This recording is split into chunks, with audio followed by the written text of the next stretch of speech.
His name is Jesus, friend of sinners, friend of mine. You are God above it all, maker of my soul.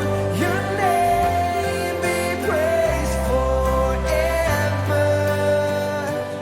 You have loved me from the start, ruler of my heart. I surrender and confess you are my King.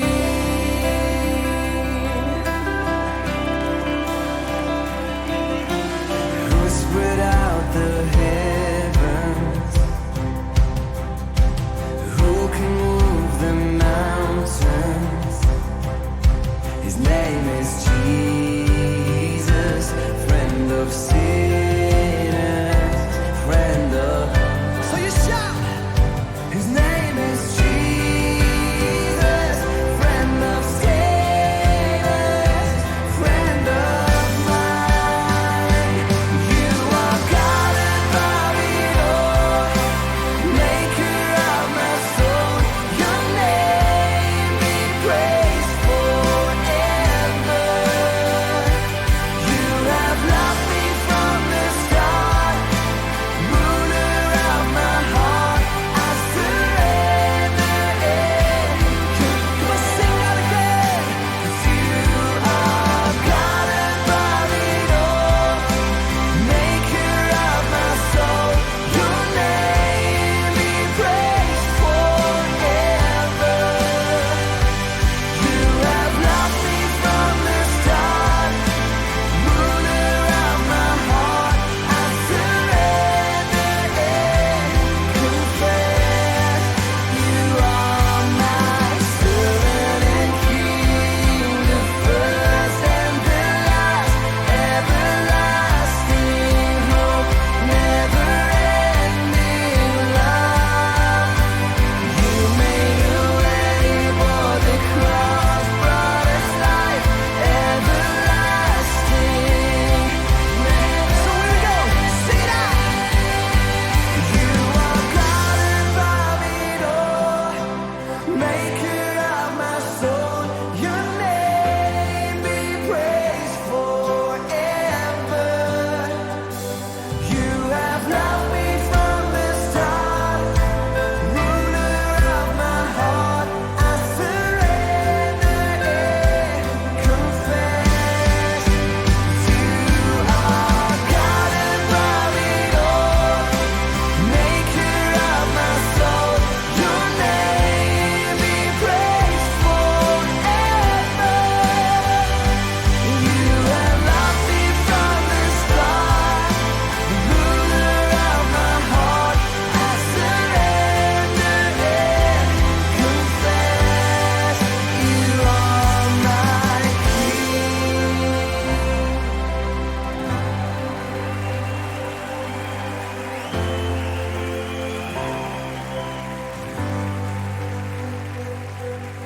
Who gave away his glory, left the throne to save me. His name is Jesus, friend of sinners, friend of mine.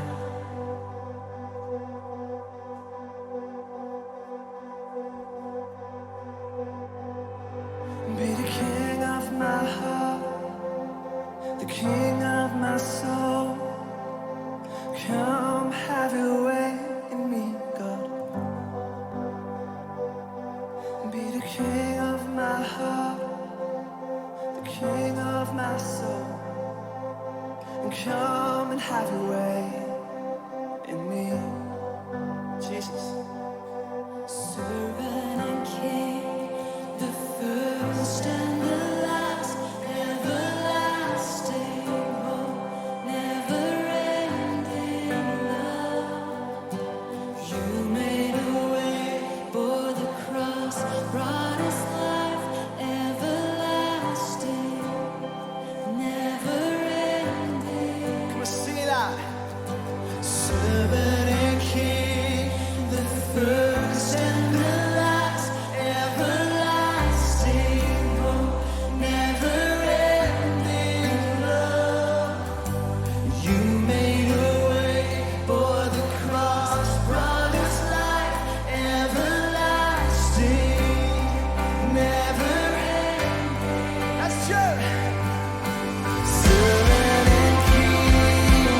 Maker of my soul, your name be praised forever.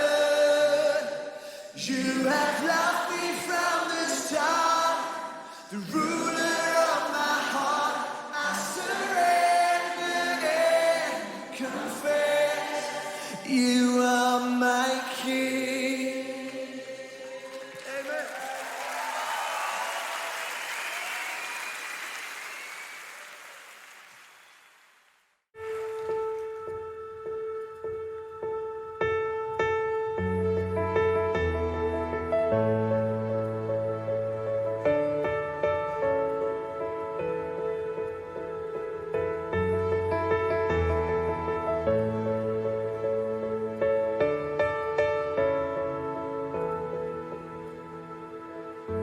I breathe you in, Spirit of God. Your presence here fills up my heart.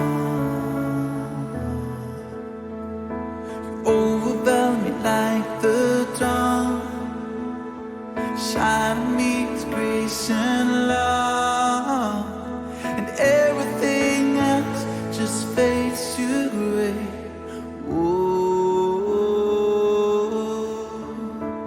you cover me endlessly, waves of your love washing over me. You are the tide that will carry me in your arms. There's nowhere I'd rather be than here at the mercy of my great King. I'm letting go, and I can be still. Cover me endlessly.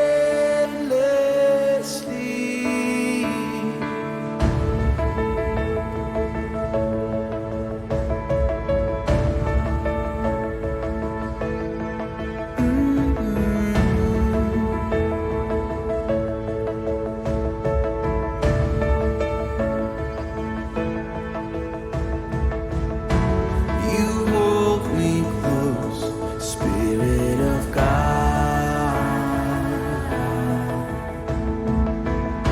Come strip away the layers of my heart. Overwhelm me like the dawn, shine on me with grace and love, and everything else just fades to gray. Oh, you cover me endlessly, waves of your love washing over me. You are the tide that will carry me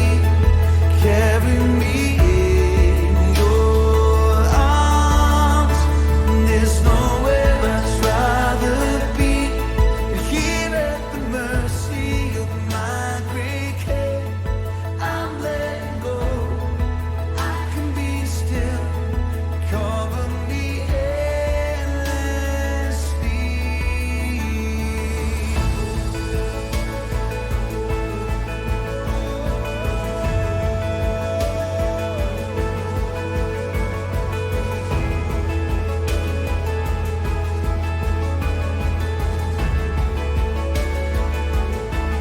You cover me endlessly.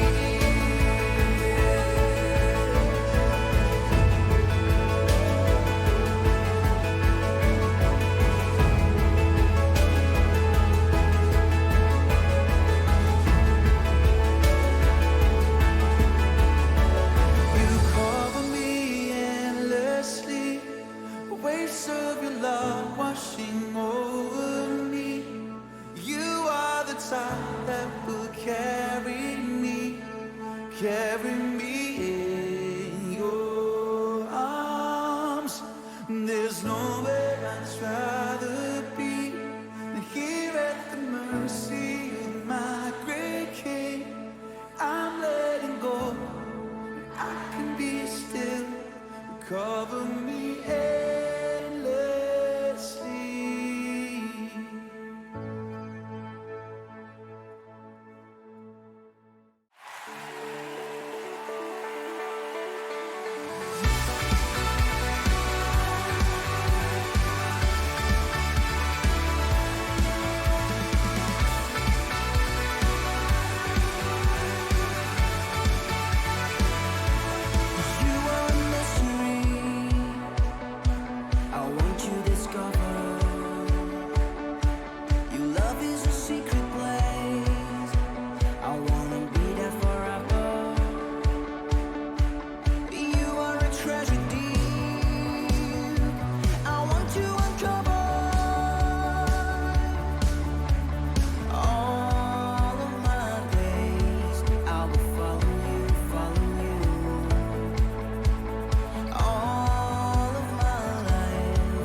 Hello, my international friends. Good afternoon. Here from the Samsung House. So excited to gather together with you online now. This is a very crazy season at the moment for the whole world, for the whole globe actually, and we have the chance to meet for us in the Samsung Hall, a very beautiful building, but the challenge is it's quite empty because you are not there, because the church is out people. It's boring. It's strange, so strange. It's only a building, but the good news is even though if the building is closed, church is not closed, we have so many opportunities and possibility, even though to gather, to meet. And Susanna, Pastor Susanna, I just want to ask you, how do you feel right now? We are not able to hug people, to say hello to people. We are preached and we're doing live streaming here, and we're not able to hug people, see people. How do you feel about that? That's very strange, and everyone is speaking about social distancing, a new English word I learned, but what I actually heard is that it's not all about social distancing, but it's about physical distancing. And so we are very happy that we have opportunities to meet online, even not physical, but online. You know, it's very cool for us. We want to always do every Sunday like 50 minutes before we do the live stream all around the globe, just to chat a little bit with the church, because we gather here every Sunday. And I just want to show you some pictures this morning. We had a lot of small groups, a lot of families. They were at home either in the bed or they were even in the live stream. They did some live streams. And here are some pictures that you just can see. People have been connected with us to the whole entire days. Thousands of people, but How for us it's cool very is that? cool that you as a small group or a ministry group, you still connect with the people with FaceTime or WhatsApp. It's a very important season that we still be connected with each other. When I saw this picture, I was very encouraged because technology is actually a very, very big blessing. Yeah, this is so funny. And I meet with friends from Munich, from Bern, from Vienna, and myself every Sunday morning. And it's really something I can highly recommend, because we meet for half an hour, we pray with each other, and it pumps us up. Even though we cannot see each other physically, we see each other through the social media. And this is something I really highly recommend, to just take advantage of whatever you can use with your small group, with your friends scattered around the world, we can say. Pastor Susanna, I think you are a prophet. You already started doing that 2 years ago when there has not been a coronavirus. And now, since the coronavirus is here for you, nothing has changed. You're praying every Sunday morning with some people. This is a very cool idea. I wanna just encourage you as a church. You have so many opportunities. Please join us in the Telegram, because in the Telegram, that's our tool. We announce everything, how you can be connected with live streaming, small groups, and ministry, and Eastern. And this is a very, very simple way to be connected. Pastor Susanna, we started some weeks ago in the Hashtag Jesus series, the 24/7 prayer. That means we want to pray 40 days, every hour for 40 days. And we came up with this idea when the coronavirus really became strong, like a big wave. We want to do from Monday to Thursday an hour of prayer from 12 to 1 o'clock. You can tune in. It's in High German. There's a very good thing for you guys to learn High German. I had to learn English. Maybe now you can learn High German. And you can ask us questions, and this goes on every hour will be repeated. And in the hour of prayer, what we do is we give you different prayer styles. We want to speak about different prayer styles. Because for me, I have to be honest, when I pray, sometimes after 3-4 minutes, I'm done. I said to God everything, and I'm very clear and very specific, like German people. They're like, boom, they say something, it's done. But the prayer styles helps me to pray more than just 3 or 4 minutes. And we prayed about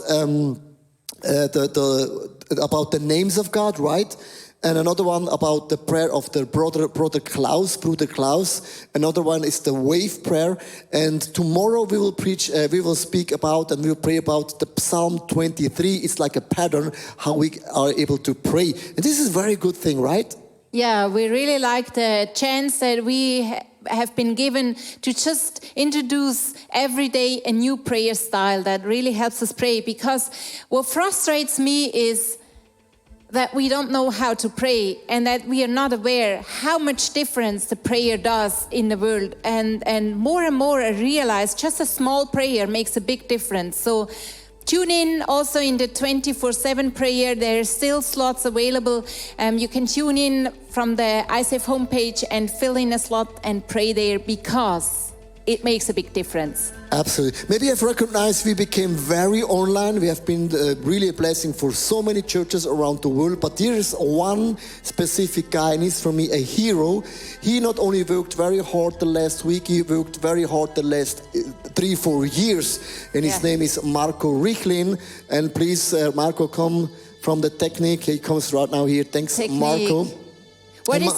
What is interesting, Marco started as a youth pastor, and then he took over the video team, and now he works for ICF Technics. And what I really find so interesting about you is that you do what is in front of you, and you go further step by step. I try to, yes. Yeah. And Marco, we have to grow right now, yeah. Sorry, Marco, my question is to you. How many people tuned in the last weekend? How many people? How many thousands of people? Yeah. In the morning, we had like 30K unique visitors, and during the whole day, 50K visitors online only. And through the week, we have another 20,000 on YouTube as well. That means almost 100,000 people that will be refilled like the soccer stadium of Real Madrid or the Barcelona. Yeah. This is like Incredible. This is amazing. 1 month before, we had only like 1,000-ish, and 1 year back, 700. So it's like growing, not bad.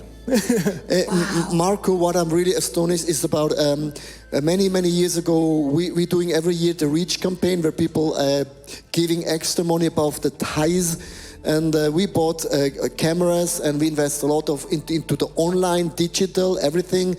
And people often say to me, why you spend so much money into the TV ministry and digital? And now I am glad that we have spent so much money, because now it becomes a blessing for us and the whole entire church. And you worked very hard the last week. What have you done with your team the last couple of days? Because people think we have a camera, you plug in, boom, you are streaming online, but it's a little bit more complex than just that, right? Yeah, Monday morning we had a crucial meeting to set up everything, and then on Tuesday morning we had the first live recording, and the first went out on noon, so it was really challenging to figure out this out. This is really team effort, but sometimes you have to, is 1 or 2 persons that are really key, and now I'm able to be a key person, and I really like that. So to go forward and do something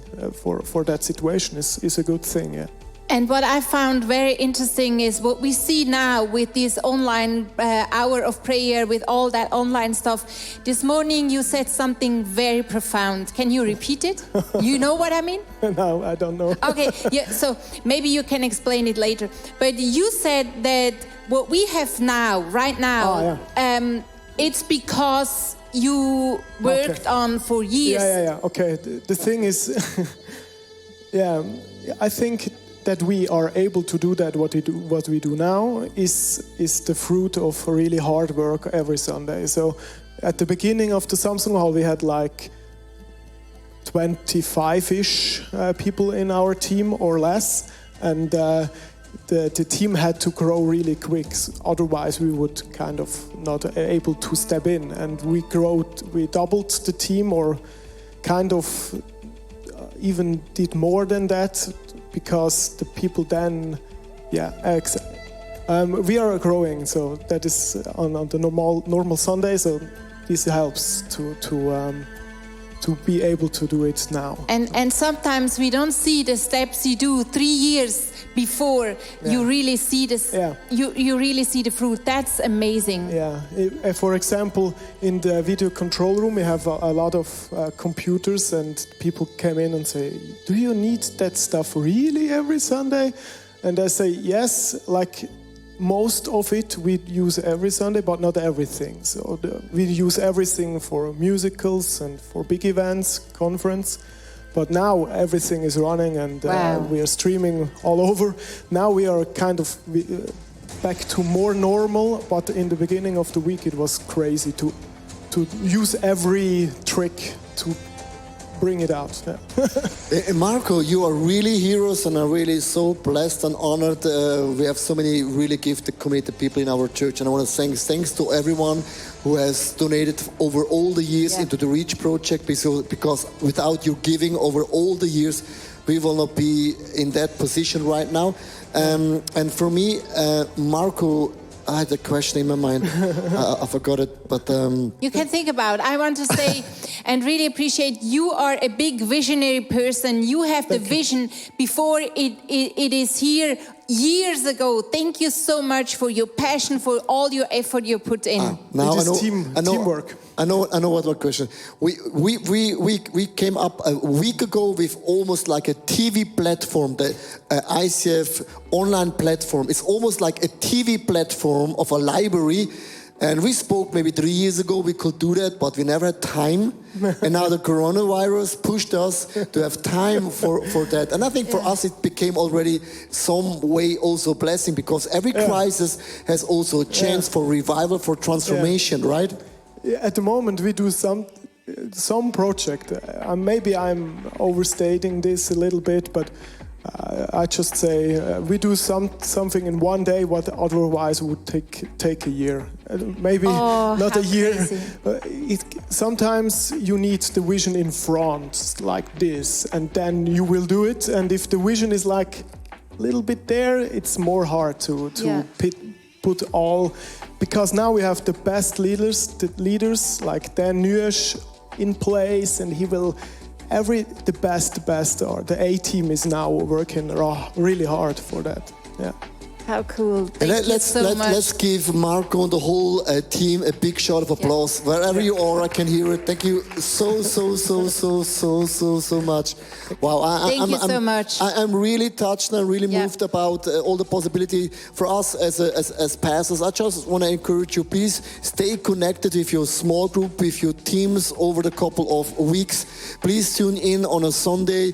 Please don't stop giving. The tithes always belongs to God, even in a crisis. Put God in the first position, and the rest God will add to us. So now we will move to the stage, because almost in 2 minutes we start live streaming around the world. The band is already ready. So good to have you all here. So Dave, my question is, what is on your heart for the worship time in a minute? Well, I believe it's a big chance if we are at home, maybe not that distracted, if we would be at church and you see all the beautiful boys and girls next to you and thinking, who could you date next? So it's a big opportunity to just focus on Jesus and actually help your heart to grow in your own worship culture at home. Wow, that's very cool. You were very pumped the last couple of days. Tell me why. Why have you been pumped? A lot of people, they're not pumped, but you're pumped. Why? Well, I like new things, and I like... I don't want to say I like crisis. It's a bit maybe that's not a good thing to say. But I like to go full speed for a little moment, and then find new perspective and new opportunities to a problem. Yeah. Something like that. And I experience God in all of this. So I think the peace of God is like on the inside, and it's pushing out. It's like a pressure building up from the inside, and it's holding the pressure that comes from outside. It's holding it back and gives me peace in my heart. Thank you so much. In a minute, we will start live streaming, and please be ready. Thanks, International Church. You're doing awesome, and please stay connected, and the best is yet to come.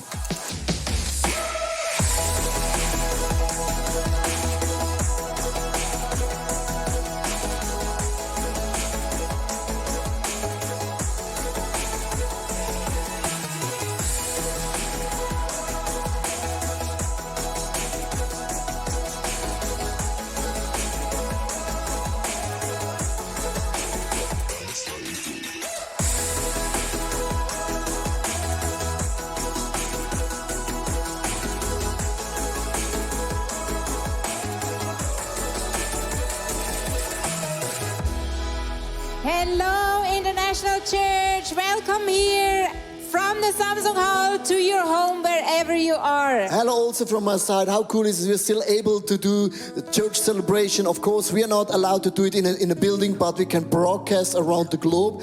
And Pastor Sonja, just tell me, there's a lot of churches that are tuning in right now around the globe. Give me some cities. So yeah, we are connected with a lot from the movement. ICF Reutlingen and location Balingen. ICF Munich is here. ICF Nuremberg, a warm welcome. And a very warm welcome also to ICF Prague, who joins us this afternoon. Wow, so many churches from Germany. I hope you're able to understand our amazing Swiss English. And the cool thing is right now, in every crisis, God is still the same. God is still God, you know.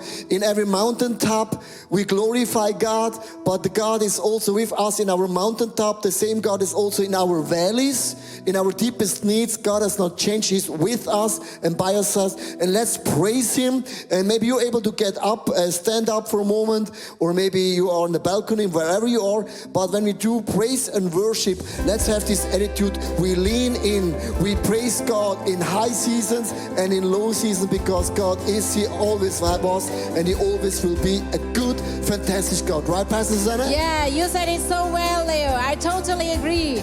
Come on, let's Come praise on, Him. let's worship.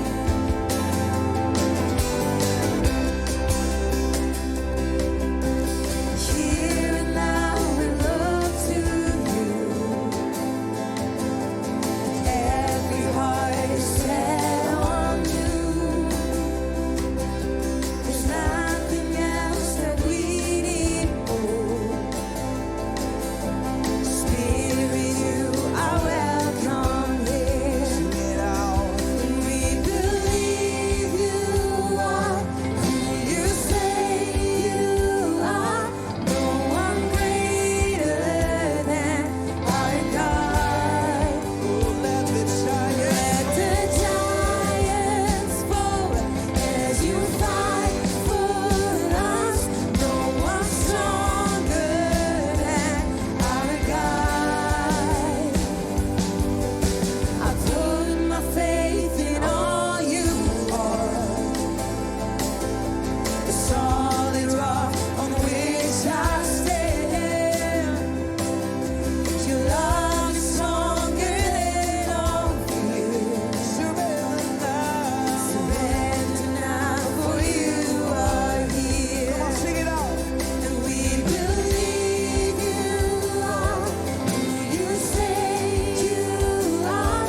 No one greater than our God. Let the giants fall as you fight for us. No one stronger than our God.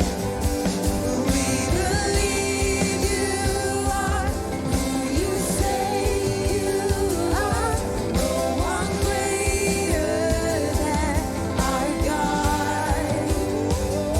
Let the giants fall as you fight for us. No one stronger than our God.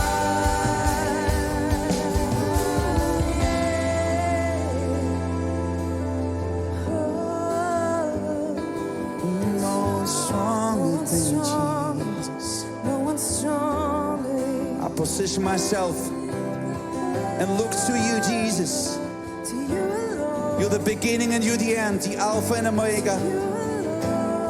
You're for me, you're with me. I look to you, Lord. I will shout it out. Sing it out. I will sing about you already won. For the battle is the Lord's. I will shout it out. Can you I will see it? sing about Can you feel it? you already won. Can you imagine it? For the battle is the Lord's. It's as good as I will done. shout it out. It's as good as I will done. sing about He's already you won.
time.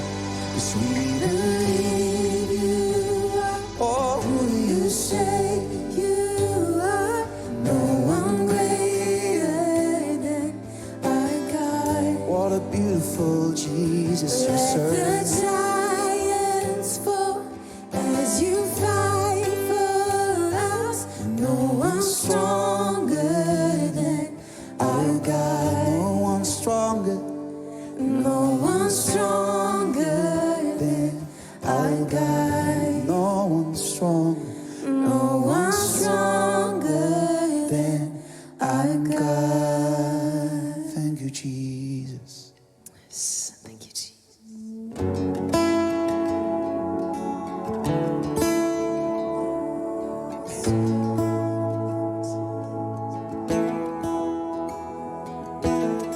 A love so strong, it tears down walls, but lifts me up whenever I fall. Yeah, this is my Jesus, this is my Savior. A love so strong, sing with me. A love so strong, it tears down walls, but lifts me up whenever I fall. And grace so firm, it shields my heart. Thank you, God. And there is shelter where you are. I've come to taste the beauty of it all, and I am overwhelmed by the power of your love. This is my Jesus, this is my Savior. There's no one like him now or ever.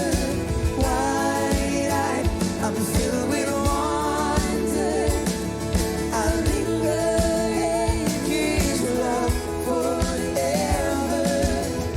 A blazing fire burning up my pride. Thanks God. Hey, illuminating the way to life. Alright, the voice that makes the mountains shake. The whisper stirring up my faith. I've come to taste the beauty of it all, and I am overwhelmed by the power of your love. This is my Jesus, this is my Savior. There's no one like him now or ever. Wide-eyed, I'm filled with wonder. I linger in his love. Oh, he wants to be a friend. You are my closest friend, my beginning and my end. My heart is set on you. Throughout the test of time, you will never left my side. Yes, I belong to you. Thank you, Jesus. I belong to you. Thank you, Jesus. I've come to taste the beauty of it all, and I am overwhelmed by the power of your love. I've come to taste the beauty of it all, and I am overwhelmed by the power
belong to you.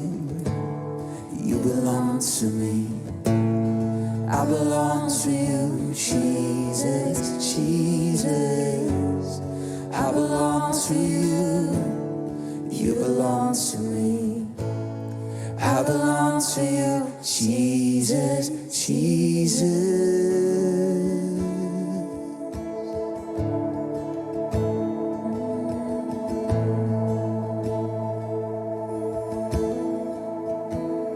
I belong to you. And nothing's gonna take me away.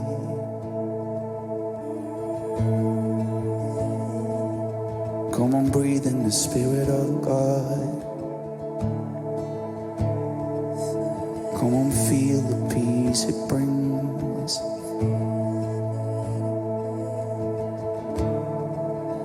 Not the peace of this world, but a peace that passes understanding.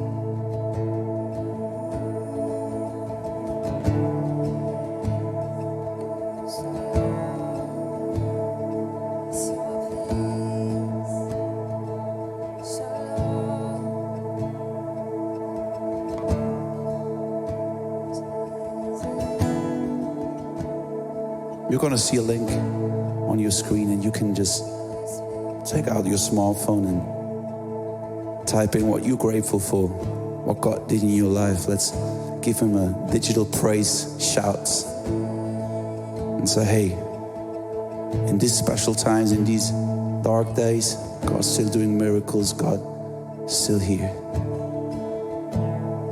He never left. And when you read all these impressions of other people, you see that you're not alone. That we all experience God in our homes, in our families, even when you're all alone. Even if you're alone, you're not alone. If you're alone, you're never lonely. Even if you're alone, you're not alone. Even if you're alone, you're never lonely.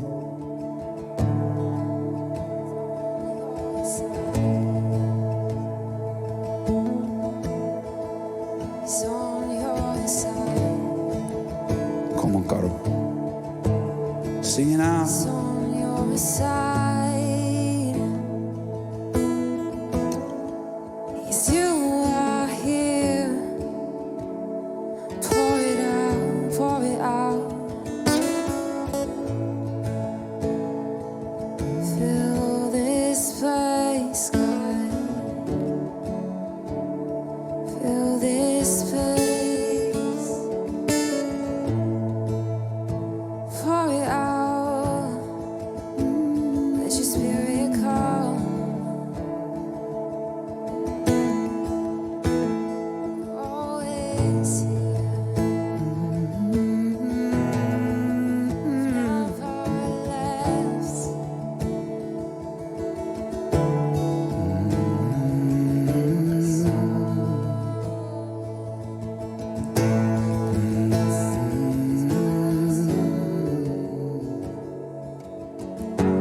How great your love. How great your love. Tell it to your soul then. Sings my soul. Then sings my soul. How great your love is. How great your love is. Come on, lift up your hands. Tell him how good he is. Then sings my soul. Lift up your praise. Sings my soul. How great your love is. Lift up your praises to God. He never left you. He's right here with you every time.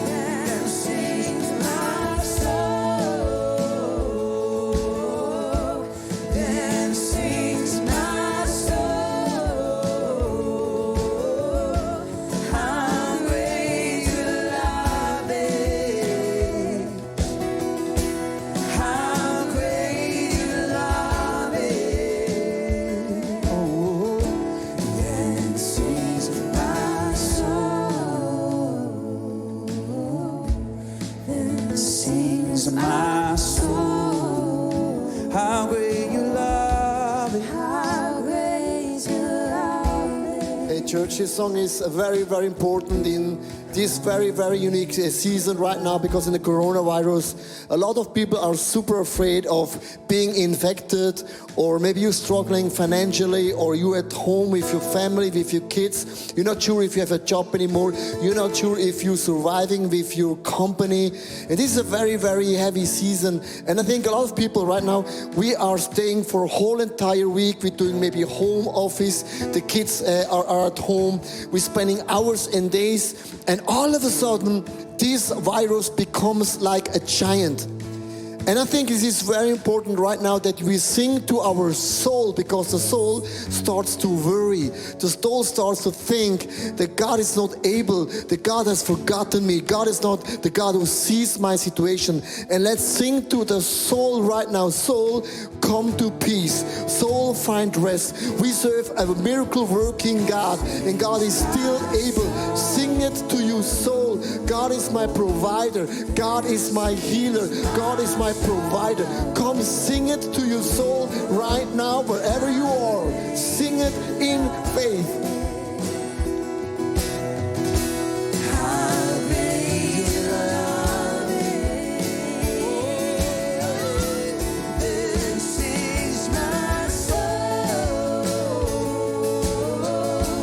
This is my soul. How great your love is. How great your love is. This is my soul. Then sings my soul. How great your love is. Oh, How great your love is. Hey church, the same God who is with us in our mountaintop, in our successes, in the seasons where we're doing very strong, the same God is also with us in our deepest, lowest valley. God has not forgotten us. God is still with us and by us. And we will not give that virus, Corona means crown. We will not give that virus that title, because that title belongs to our God Almighty. Come on, church, let's give God, wherever you are, a big shot of applause. So loud and so strong. Come on. Woo! How cool to celebrate God and to worship God wherever we are, right at our homes or where else you are. How cool is This is that? very cool. We have also some people, they tuning in for the very, very first time, and we want to say welcome to our church, to the movement.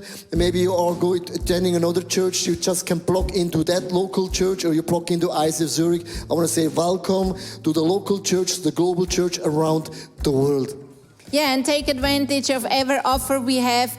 You are so much welcome. So now we also have, in this season of the year, we as ICF Zurich and as a whole movement, we have the Reach offering. What is it about, Leo? Reach means always every year above our tithes, we're raising money for church planting, for mission, for Israel, for the TV ministry, and we're doing this maybe almost 5 or 6 years, and we have seen above the tithes, we were able to plant churches. We're doing the TV ministry. Without doing that, we will not be able to do right now the online, the digital world. And I think this is a very good thing. We said let's raise for 40 days money. Let's not going out for dinner or hairdresser and everything. We encourage the whole entire church. And here's the good news, because of the coronavirus. Isn't it interesting that what we suggested you to do, like, as you said, not going to the hairdresser, not going to eat out for lunch or dinner, and now we cannot do it. We saved money. And even for us, they canceled our vacation, and we still saved money for vacation. And instead of spending that, let's use that money for the Reach campaign, because we cannot do everything. There's a lot of good projects around the globe. We cannot do everything, but we can do something. And here are some projects. One is like the AVC. They what is the word AVC means? Oh, this is very difficult to explain in English, but we have found a very strong partner.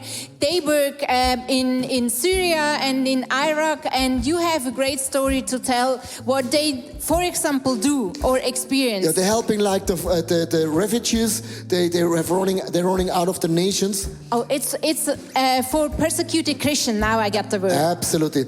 And what happens right now in Iraq and Syria is they put a lot of Christians and other people into the prison.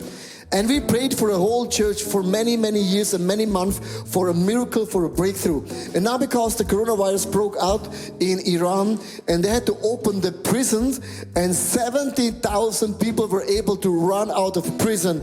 And a lot of Christians, thousands of Christians have been set free from the prison because of the coronavirus. Wow, and this is an amazing amazing story in that amazing Christ, because a lot of people, you're losing money. But for a lot of Christians, it was one of the biggest prayer answer ever, and that's why we want to support that amazing ministry around the world, because there's a statistic saying that 80% of all the Christians around the globe are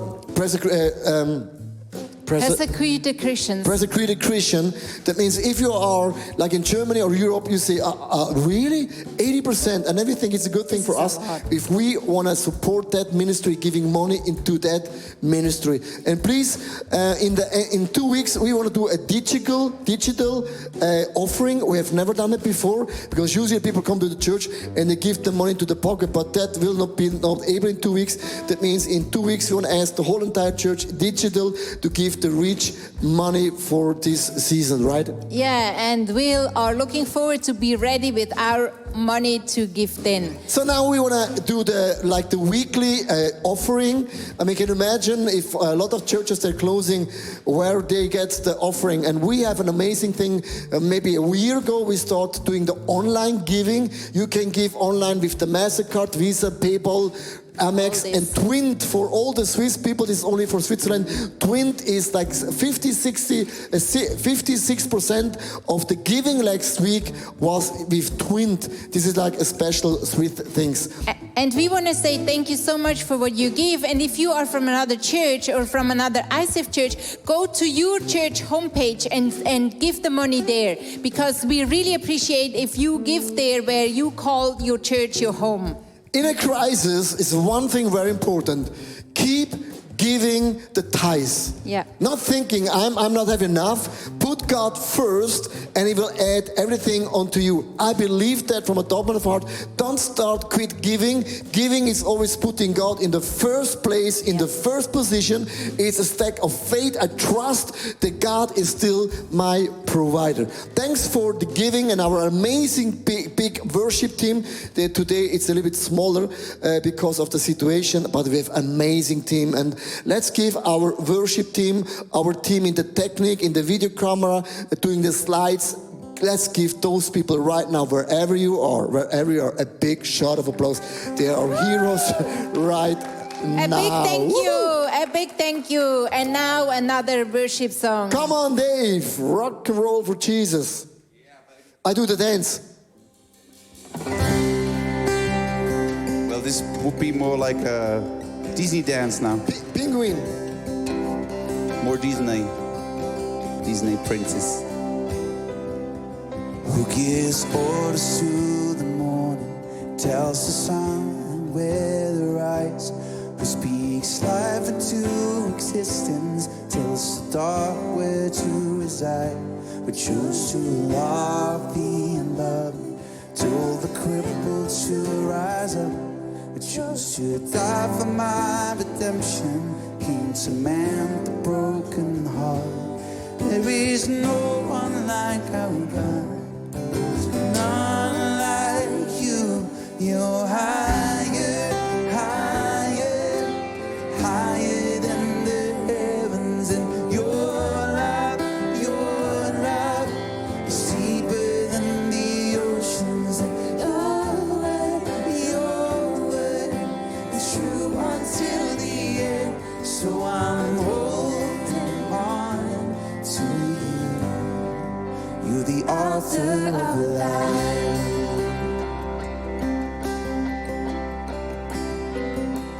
Who gives voice to the morning?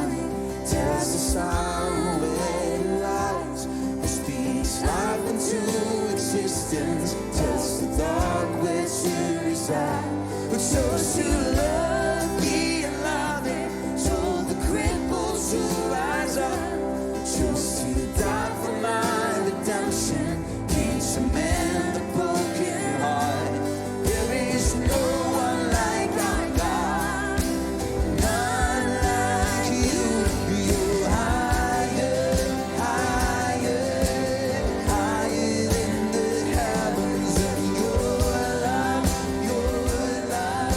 is deeper than the oceans, and your word is true until the end. So I'm holding on to you, Jesus. You're higher, higher, higher than the heavens, and your love is deeper than the oceans, and your word is true until the end. So I'm holding on to you, the author of life. Oh, let's sing it out. Jesus, it's you. Jesus, it's you.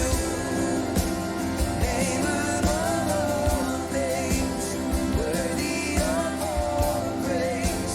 Be all I know, never be able to fathom your ways. Though I can see you, my heart knows you well.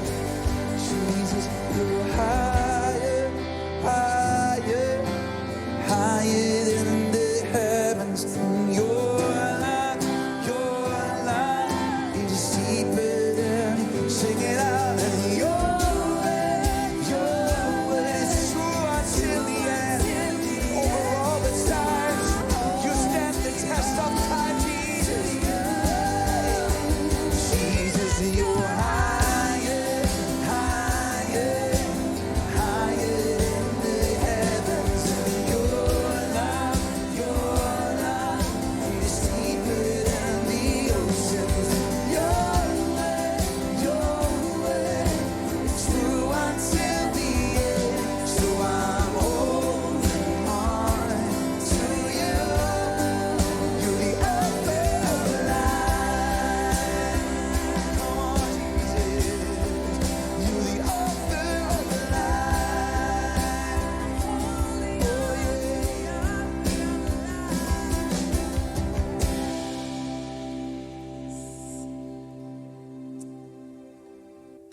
Gefangen. Du lenkst dich ab, versuchst zu entkommen. Du verzweifelst, wehrst dich und gibst auf. Du läufst weg, auf der Suche nach Antworten. Wohin mit dem Schmerz? Freiheit ist möglich. Yeah, hello to this live stream celebration. It's so great to have you with us. It's great that you're here. I hope you're feeling cozy at home, in your apartment, in your house, wherever you are, maybe even on the road. It's crazy in the times we live in. It's really crazy. And who would have thought of it a few weeks back? We are locked down in our houses. We spend so many hours in our home. I could never have imagined that a few weeks back. You know, I'm sitting here in a home, in a house, because my daily life today is really happening at home. Our kids are at home for homeschooling, and my wife is doing a great job. She's not doing one job, she's doing many jobs at once. And I'm doing home office because our office is almost empty because we have to be distanced from each other. And everything is happening at home. Even people are doing exercises and workouts at home. And we are doing church at home. And it's great to have this opportunity to spend some time together today.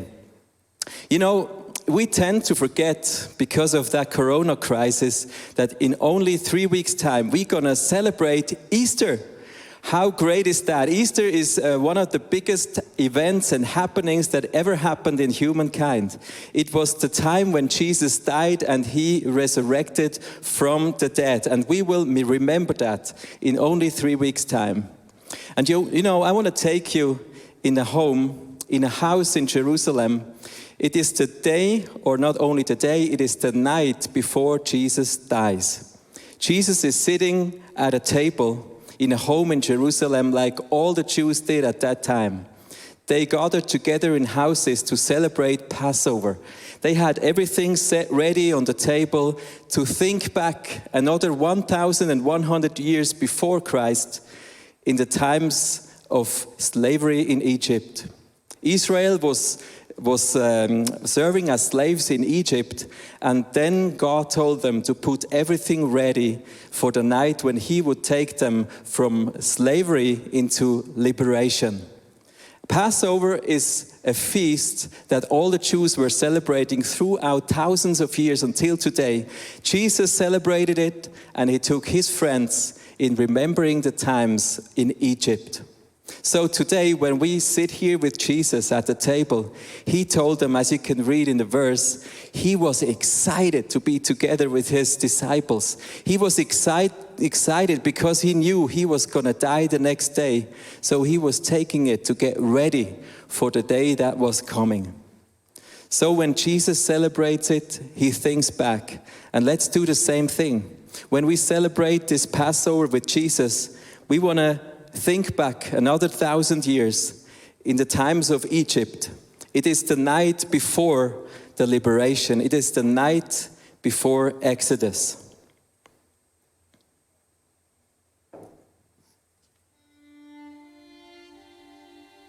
"430 years.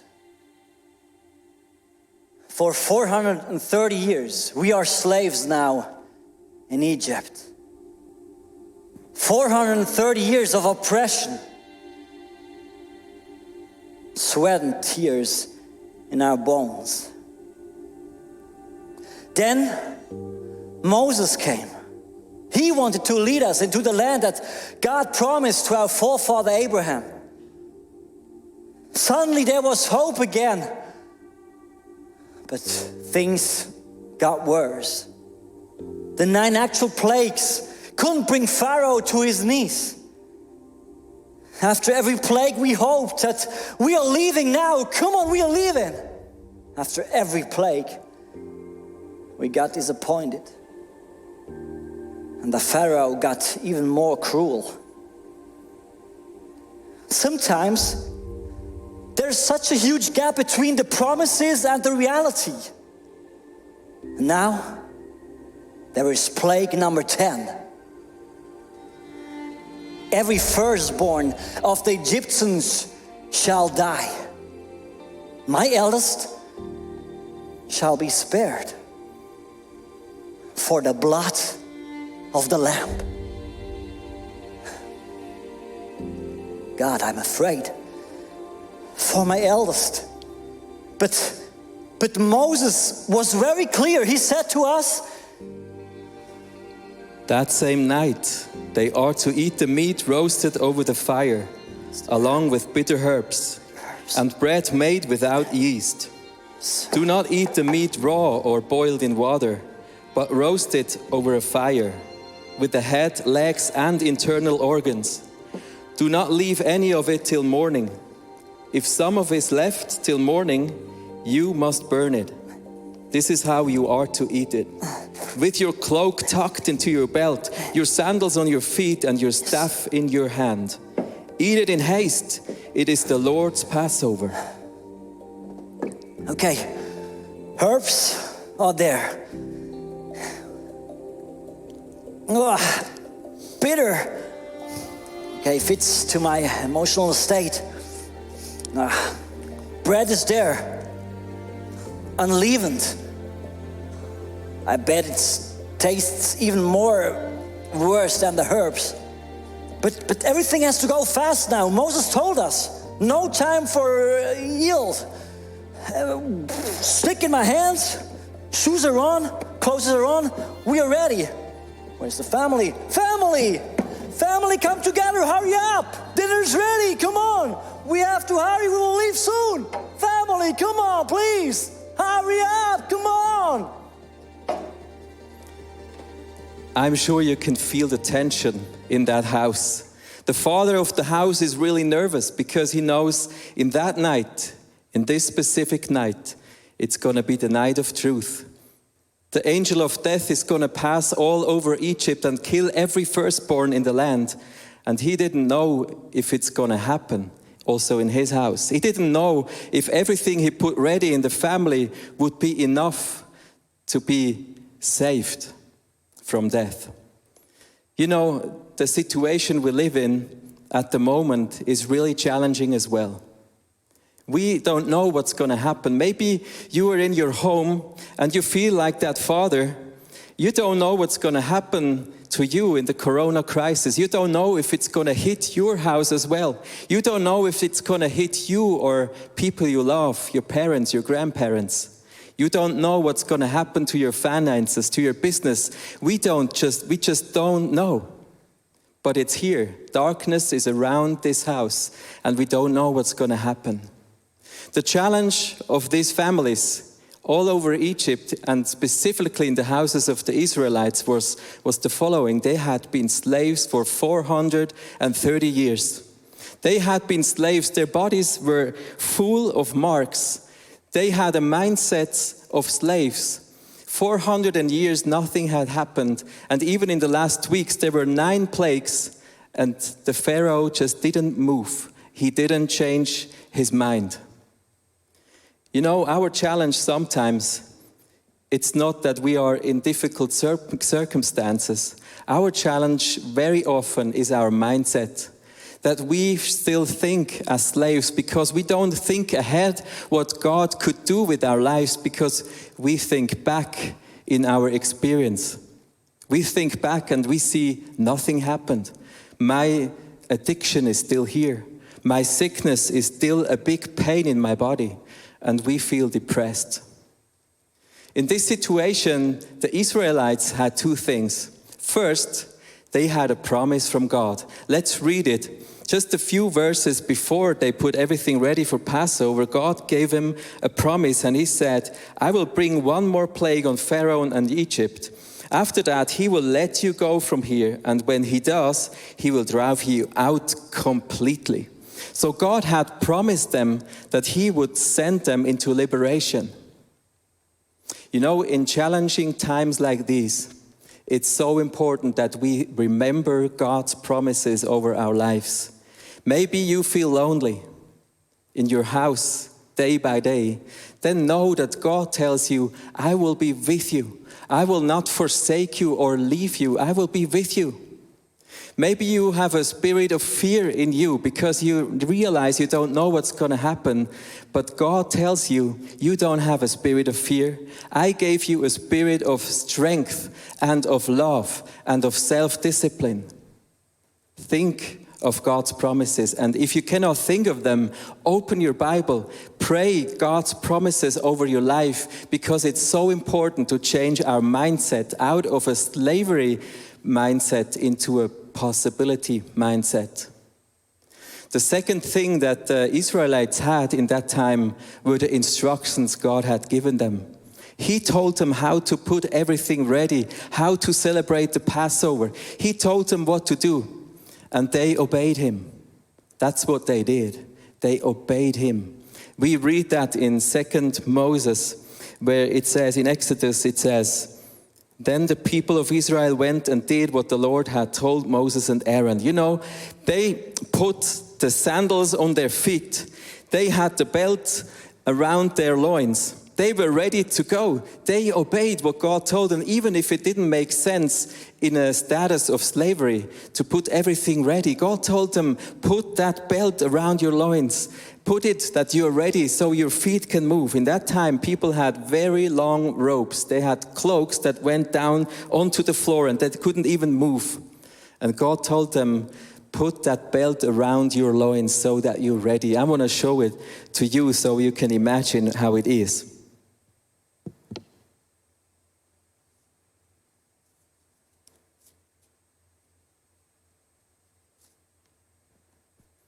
God tells them to gird their loins. You know, if they gird their loins, they will lift up their cloaks so their feet are free to move, and they will be ready when the Lord will send them into liberation. A few weeks back, I was thinking about Easter. I was praying like the whole ICF family and asking God, how can I be more and more like Jesus in my life? And I kept hearing one word, and it was the word flexibility. I didn't know what to do with the word flexibility, and I thought of my body and I realized, okay, I'm really strong, I have good muscles, I have endurance, but I realized I don't have so much flexibility in my body. I cannot even stretch my arm straight out. There always stays an angle in my elbow. And I realized, okay, I will take the challenge, Jesus. I don't know what it's going to happen, but I will exercise my flexibility until Easter. So if you see in the picture, I do exercises every morning for my flexibility. I try to become more flexible in my legs, in my back, and everywhere. And my kids are laughing at me because it looks really stiff. But I feel some advances already. But you know, the interesting thing is not that I do the exercise, but that I realized God was making me ready for what is happening now. The last weeks have been the most challenging weeks for many of us in the ICF team. We had to be very flexible. Everything now is digital. That used to be really touchy before, and I like to be touchy. You know, everything changed, and God challenged me to be more flexible, to have greater agility in my life. And I like it that God speaks to me and makes me ready. So if we obey what God tells us, we will be liberated. We will go into liberation for every challenge we have. So please, for the next weeks, for the seasons we are in, gird your loins. Get ready to move, because Jesus wants to liberate you. He wants to bring you in a new land like the Israelites. He wants to bring you into the promised land. Gird your loins, be ready, and read the Bible. Get ready in your mindset. There's a verse in the Bible that talks about girding the loins. 1 Peter says, therefore, with minds that are alert and fully sober, gird up the loins of your mind. Set your hope on the grace to be brought to you when Jesus Christ is revealed at his coming. Jesus wants you to gird your loins, to be ready when he is coming, and he will come also in your life. Let's go back at the table of Passover. Jesus was sitting there 1,100 years after the Exodus. He was thinking back with his disciples and celebrating Passover, that Jesus had liberated his people into the promised land. And there's a special moment in all the Passover feasts, is where the father in the house will take the bitter herbs on the table. And the bitter herbs on the table, they represent the bitterness of slavery in Egypt. People dip it into the salt water together with a piece of bread.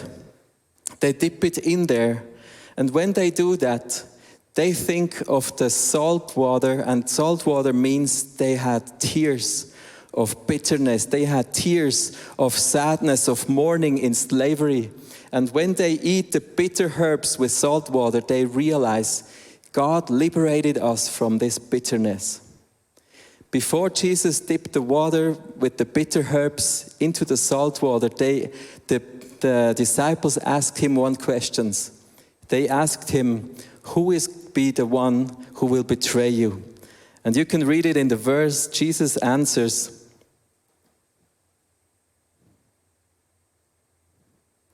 he says, it is the one to whom I will give this piece of bread when I have dipped it in the dish. Then, dipping the piece of bread, he gave it to Judas, the son of Simon Iscariot. So, in that very moment, when they thought of the bitterness and the mourning of slavery, Jesus passes this bread with the bitter herbs to Judas.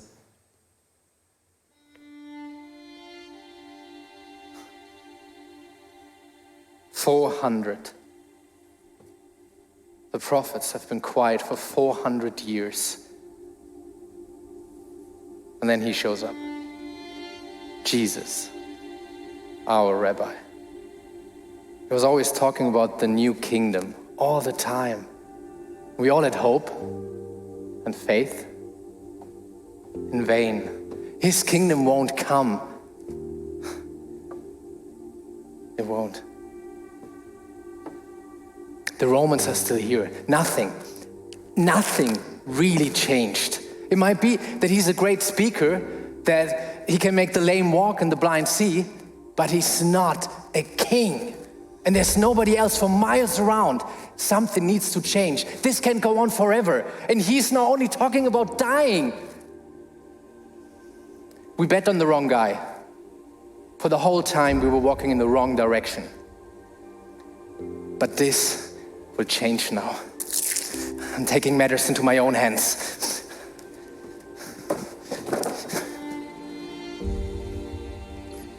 Judas was a son of his generation.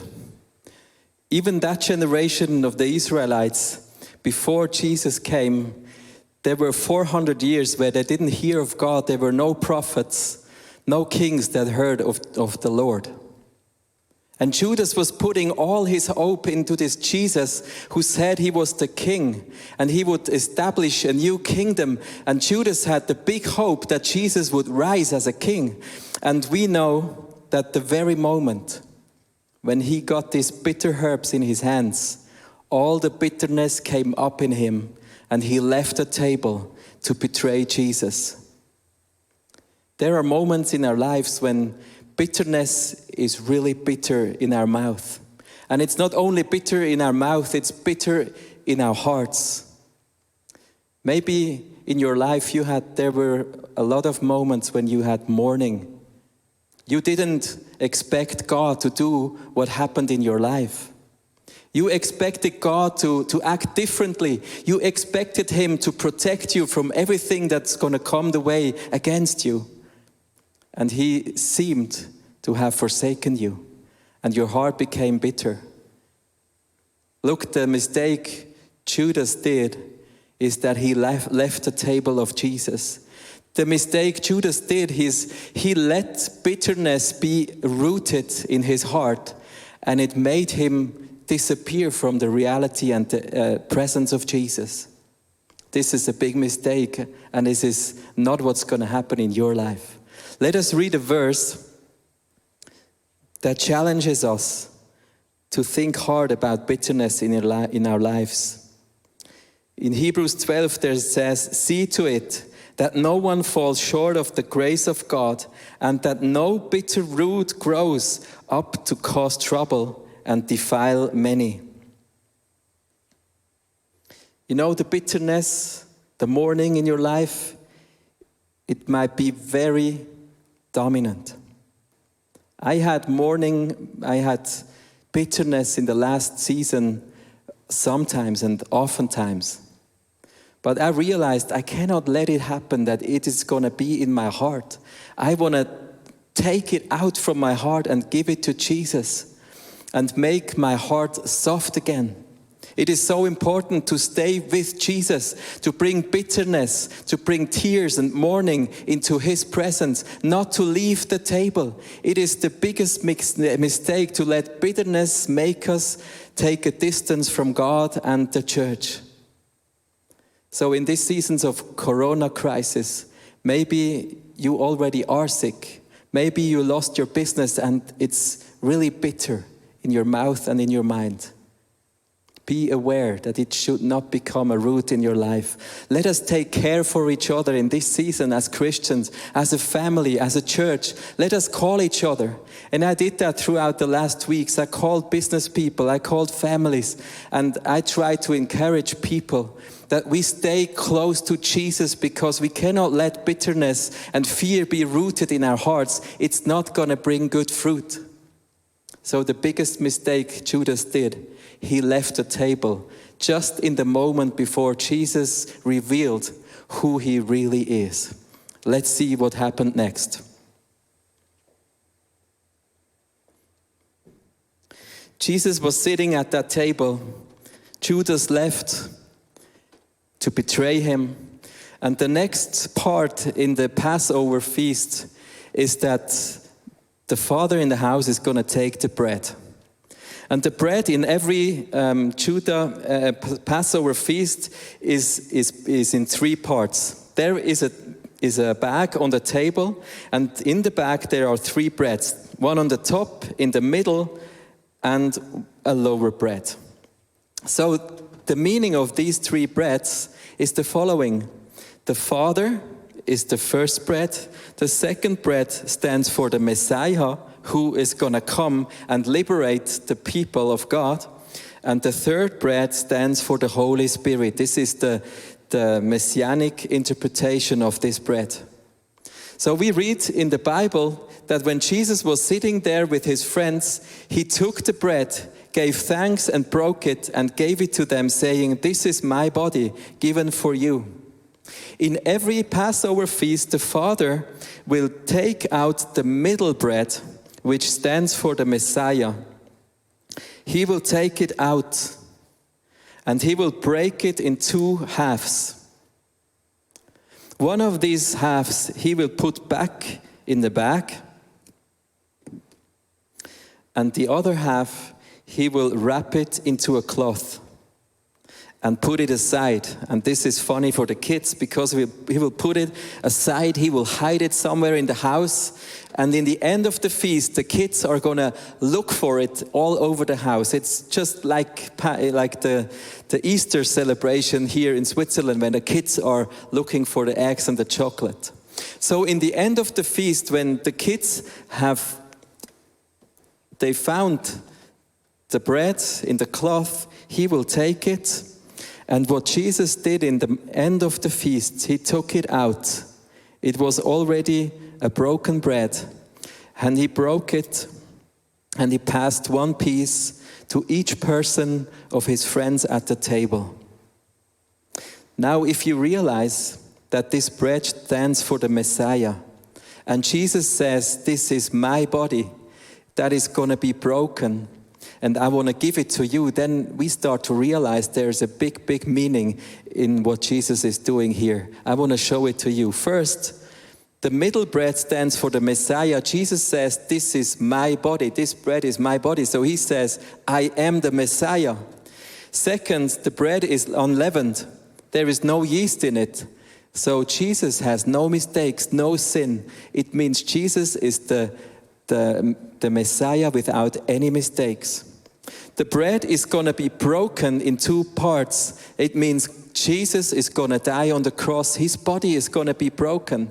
It will be wrapped in a cloth like his body was after the crucifixion. And it will be put away for a certain time. Jesus' body was put away in a grave for 3 days. And in the end, he came back out of the grave. The cloth in the graveyard, they were empty.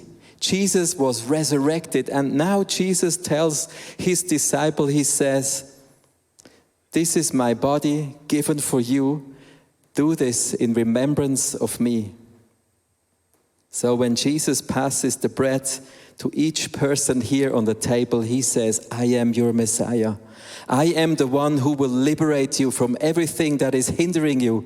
I am the one who will liberate you from bitterness, from mourning in your life.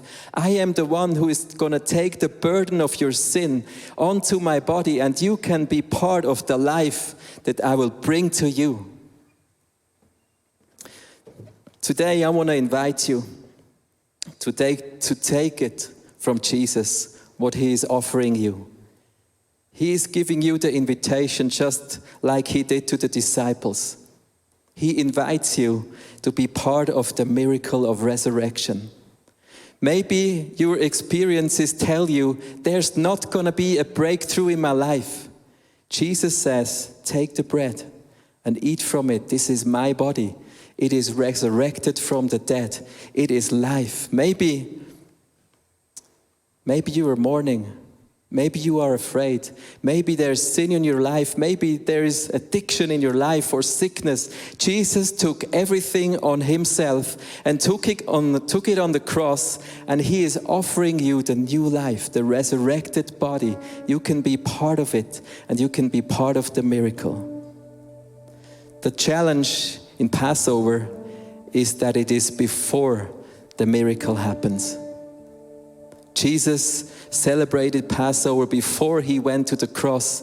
The Israelites, they celebrated Passover before they were liberated into the promised land.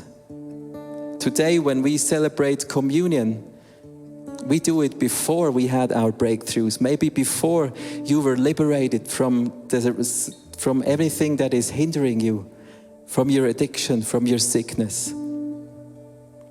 The end of the Passover feast is that all the Jews, they sing a song. It is a worship song. And we read it in the Bible. You can read it. When the end came of the Passover feast, they were singing the Hallelujah, the worship song. And when they had finished the worship song, Jesus and his disciples, he went out in the garden, in the olive garden. And if you know the Bible, you know that Jesus suffered. And he suffered really hard to do the hardest part of his mission, to give his life away for you and for me.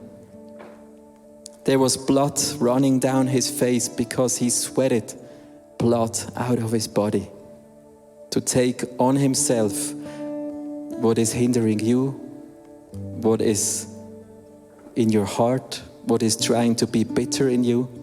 And Jesus says, take and eat, because I died and I was resurrected to bring life to you.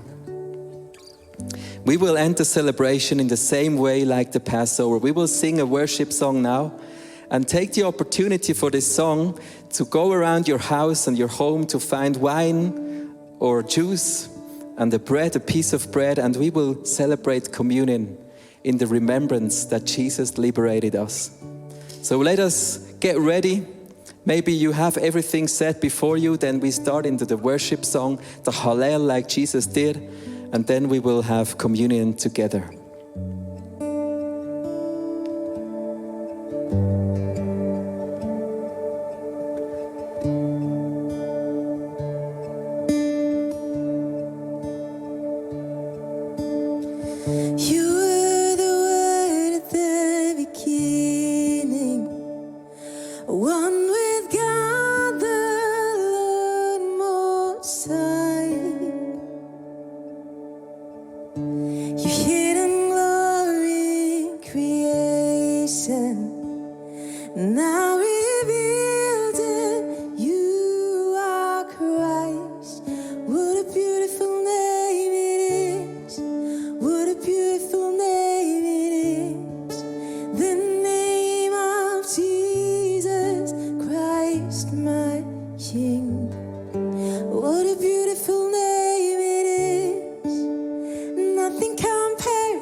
So Jesus, you brought heaven down. My sin was great, your love was greater. What could separate us now?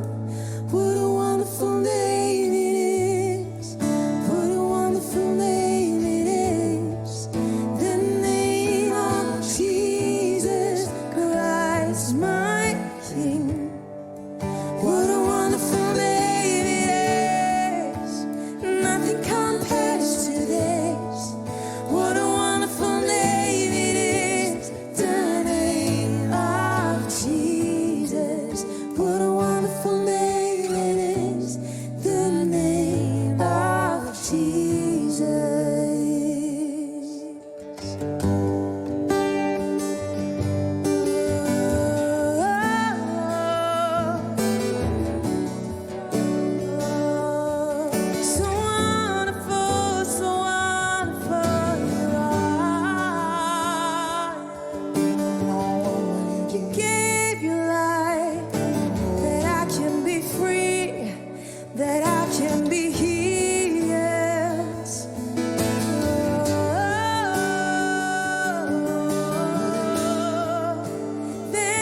powerful name it is.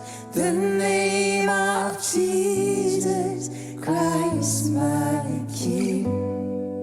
What a powerful name it is. Nothing can stand against. What a powerful name it is. The name of Jesus. You know, it's not a secret why the name of Jesus is so powerful.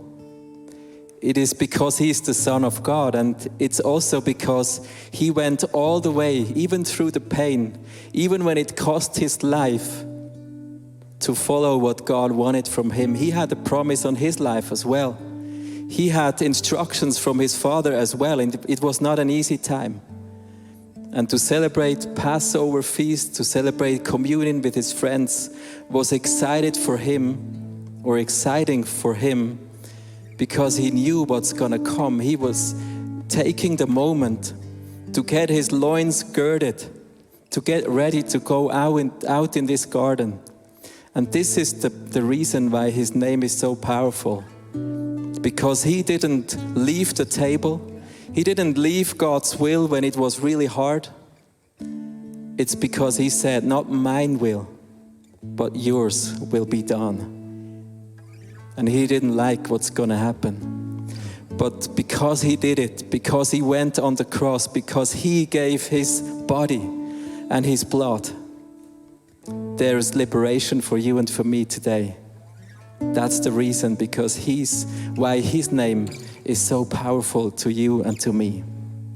When we take the bread today for communion, let us read the verse again, because it's the invitation to you to feel the power of Jesus in your life. I am the living bread that came down from heaven. Whoever eats this bread will live forever. This bread is my flesh, which I will give for the life of the world. When we take communion, when we eat the bread today, we think about Jesus, who gave His body away, and it was a big price. And you can give Him your bitterness, you can give Him your bad experiences, your disappointment, you can give Him your sin, your sickness, because He took it already on the cross. So let us eat the bread, thankful in our hearts for the Lord, for the King of Kings who gave His life for us. Let's do it by thanking Him. Jesus, we thank You for the bread, which stands for Your body today. Thank You that You gave Your life. Thank You that we can be saved, and thank You that we can be liberated. And we eat it with a thankful heart, honoring that You gave Your life and it cost You everything. So let us eat the bread wherever we are.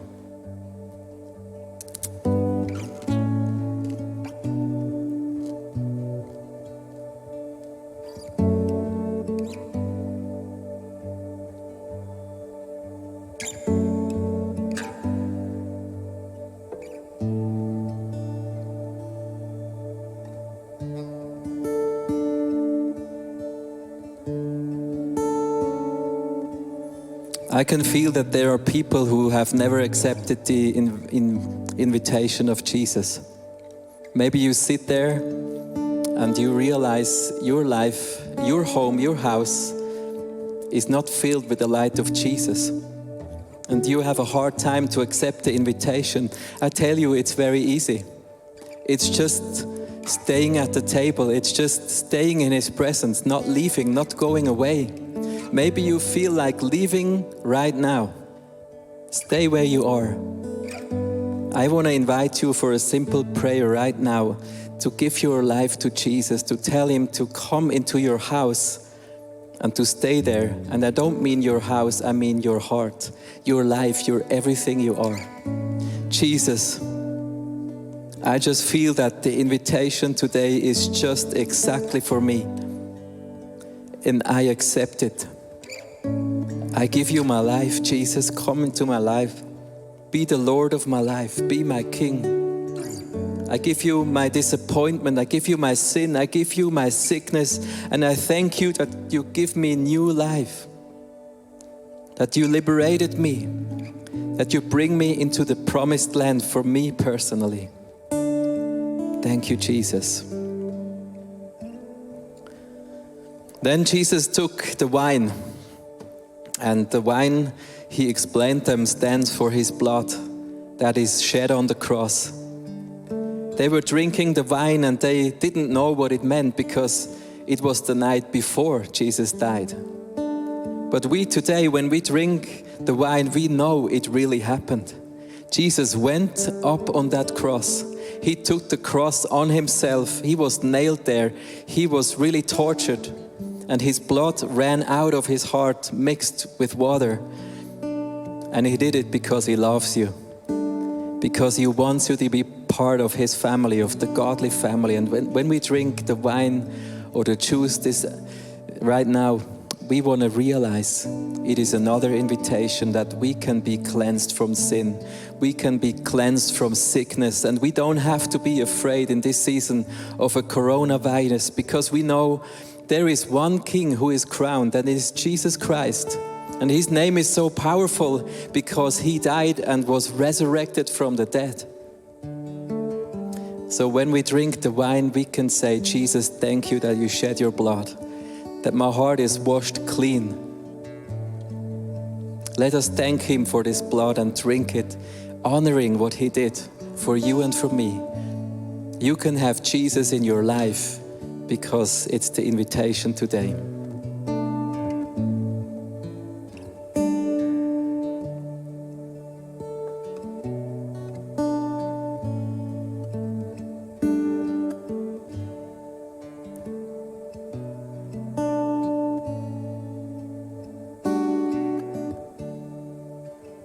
Jesus, thank you that we can go into the next season, the next week, maybe even the next day or the next coming night, knowing that we are ready because you are in our lives and it's everything we need. We need you and we have you. And you said, stay in me, so I will stay in you. Thank you that we can get our loins girded by taking communion. Maybe we can do it every single day throughout the next weeks to realize who Jesus really is. Thank you that you gird our loins today.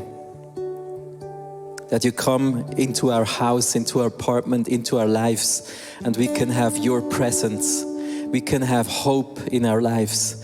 We can have faith in our lives instead of fear. Thank you, Jesus, for everything you did for us. Amen. Let us join into the worship again because we have a King who is really King. We serve a God who is really the King of Kings, and his name is so powerful because he paid the price and he is resurrected and he took home, in your apartment and in your heart, and he will guide you through any season in your life. Just make sure you stay with him. Let's worship him wherever you are in your house.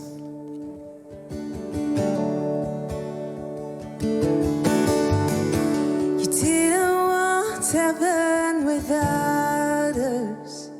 So Jesus, you brought heaven down. Sin was great, your love was greater. What could separate us now? What a wonderful name it is. What a wonderful name.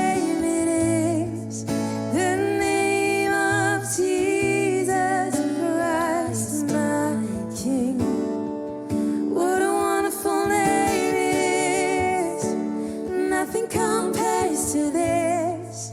What a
is my King. What a powerful name it is. Nothing can stand against. What a powerful name it is. The name of Jesus. What a powerful name. What a powerful name it is. The name of Jesus. What a powerful name. Powerful name it is. The name of Jesus.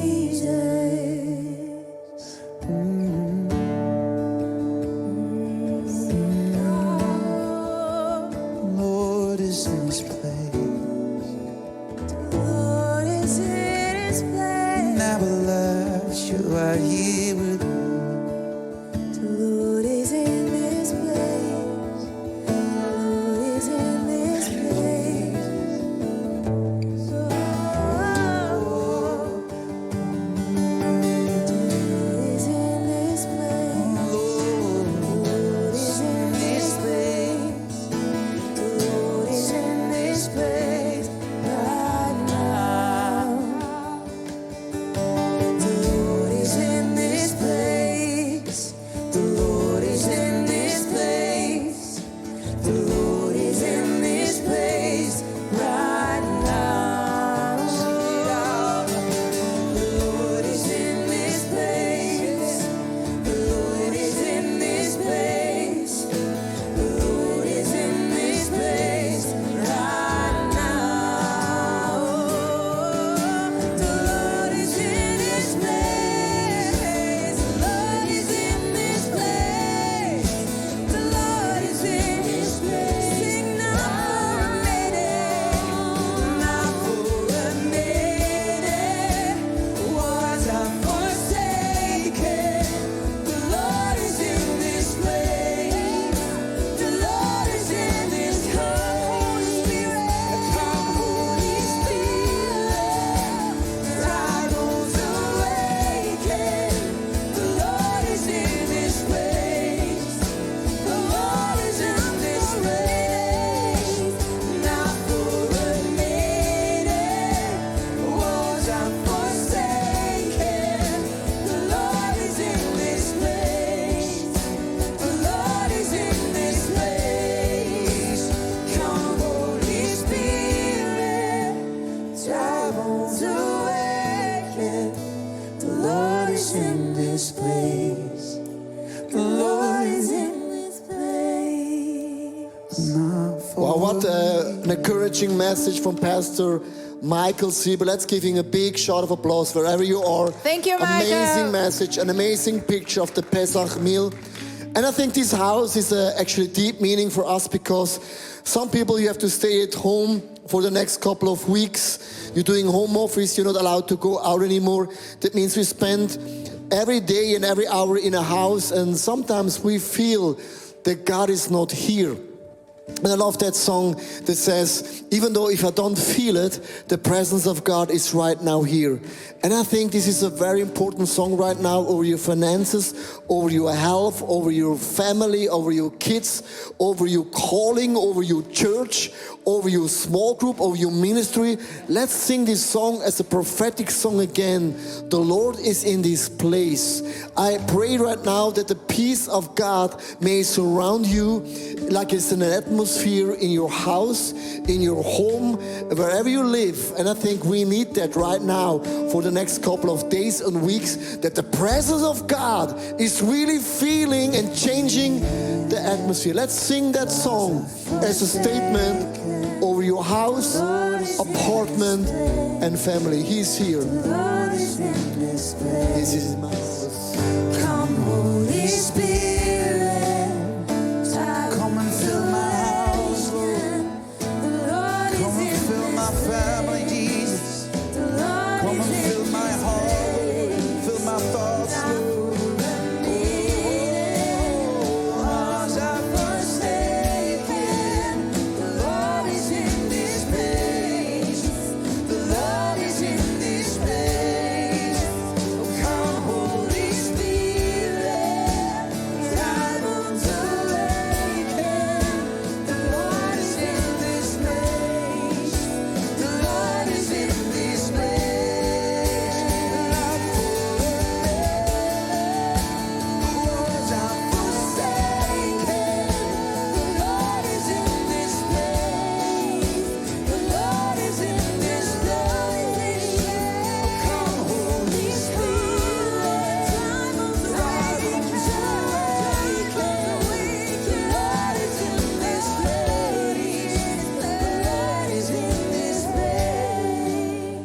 Church, aren't we glad for the fact, even though if I feel dry in terms of atmosphere, dry in terms of my finances, dry in terms of my health, aren't we glad and happy we have a miracle working God? And you cannot change the presence of God. The presence of God is still here right now. And we pray, Pastor Sana, for all the church, for all the people around the world, around the globe, that in a couple of days you can experience really the presence of God. If two people are gathered, the presence of Christ is in the middle. Even though if you're single, you're alone, then I pray with you, then we're two. And we are in agreement. We can ask whatever we want to ask God, and He will add it onto you. Pastor Sana, can you pray for the next week for us, for the whole entire church, that we are led by the presence of God. Presence of God means signs and miracles, provision, blessing, protection. God is my shield in terms of the virus. The blood of Christ is surrounding us. And there's a Bible verse in the New Testament there it says that the love of God and the grace of Jesus and the community with the Holy Spirit is with us. And how great these words in such a time as this. And what I find amazing is that this old picture that is more than hundreds and hundreds years old fits so perfectly in this time. And Lord Jesus, Yes, I thank you that your love is with us. Yes. God, that your Father love fills our hearts right now. That, Lord Jesus, that your grace is with us, and we need grace for the children, for the work, for the home office, for our finances, wherever we are. We need your grace, Lord Jesus. And Holy Spirit, more than ever, we need the community with you, Holy Spirit. You are the one who opens our minds that we can think bigger than we used to. That we can see things that we don't see now, but we see tomorrow. Holy Spirit, thank you so much for community when we feel lonely, when we feel forsaken. Hallelujah. Thank you so much. I bless you in the mighty name of Jesus. Amen. And the blood of Christ is covering you, and the blood of Christ is redeeming you, and the blood of Christ will protect you from that evil virus, because in the name of Jesus Christ you are really protected, because God Almighty is your shield. And we say amen. Amen. Hey, thank you so much, ICF Zurich team, for all the technical people, the people on the stage. You have such an amazing church. People, they're doing this week by week, month by month, year by year. And I wish you a very strong week, and please tune in next one more Sunday. announcement. Sorry? Because we also offer online prayer right now. You can go to our homepage and then please fill in your prayer requests. There is a whole team ready for you to pray for your prayer requests. Take advantage of that one. Thank you so much. See you next Sunday. We continue with the series #Jesus. We want to speak about the blood of Christ. With that house, an amazing Sunday, and the blessing of God with you. And don't forget, you are covered by the presence of God Almighty. Bye-bye, love you. Amen. See you. Bye-bye. Ciao. Arrivederci. Tschüss. Bye.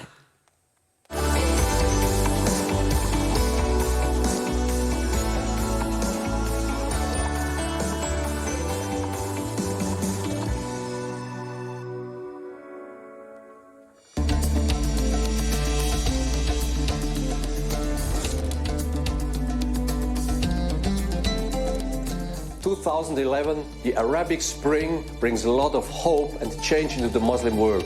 Soon, spring changes into a nightmare, followed by civil war and IS terrorism, producing millions of refugees. AVC takes care of refugee camp of 8,000 people on the Turkish side close to the Syrian border until 2015. As often seen in the middle of big needs, poverty and daily challenges, God is doing miracles, and hundreds of Kurdish people turn to Christ. Today we observe that more Muslims came to Christ in the last few years than during 1,400 years before. The city of Kobani asked to help them with food, medical care, school and the church. So AVC quickly helped with a 60,000 euro bakery and a mobile clinic on a truck worth 100,000 euros. The last few years in the northern eastern part of Syria, it was more or less quiet. The gospel grew, influencing people, and the church grew up to few hundred members. Humanitarian aid is done daily to several tens of thousands of people with bread and medical help. Breaking news and shock. October 2019, the Turkish army invades the Syrian territory of Rojava.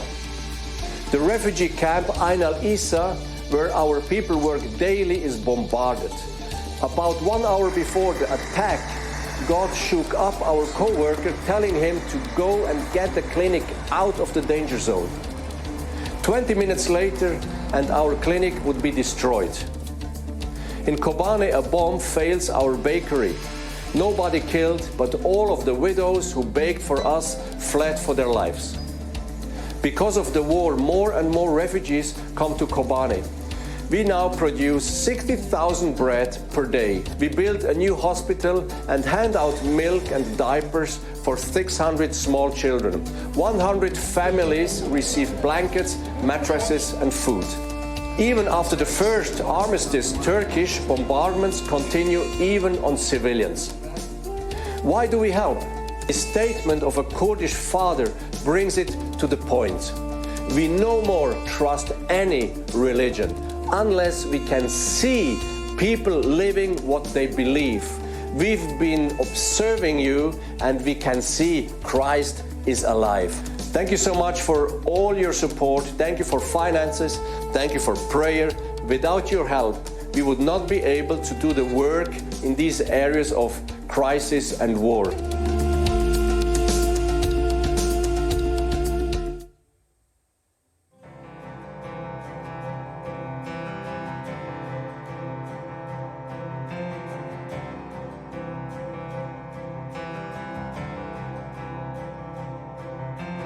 Who spread out the heavens? Who can move the mountains?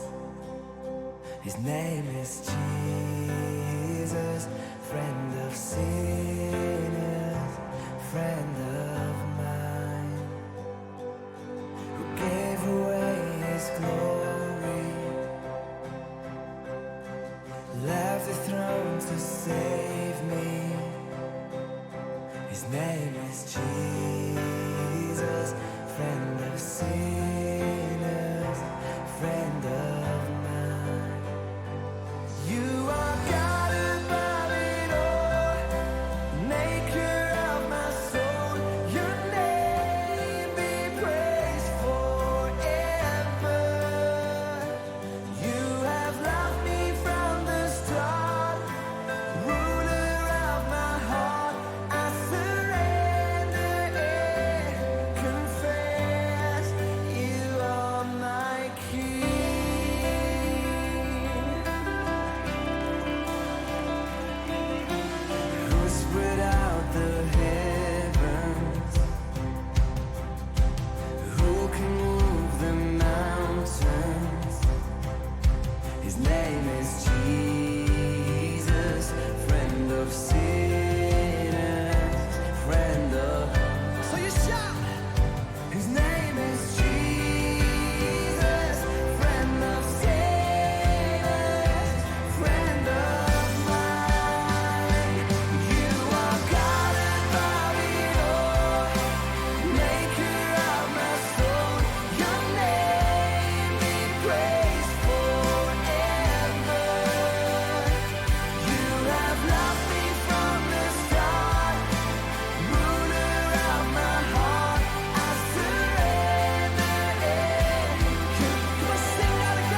His name is Jesus, friend of sinners.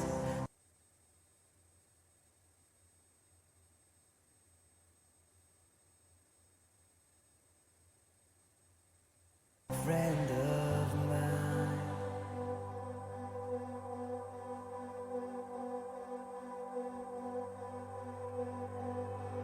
Be the king of my heart, the king of my soul.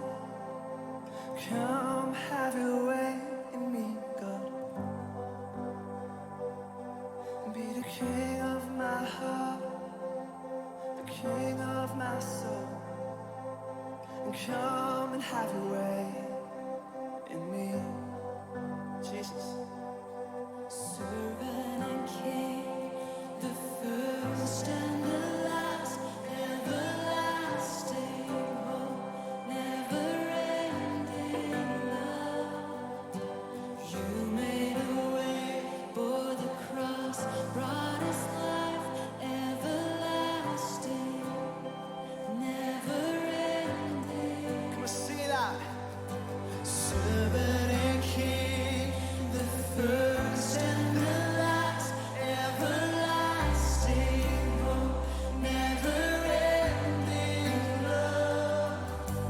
You made a way for the cross, brought us life, everlasting, never-ending. That's true.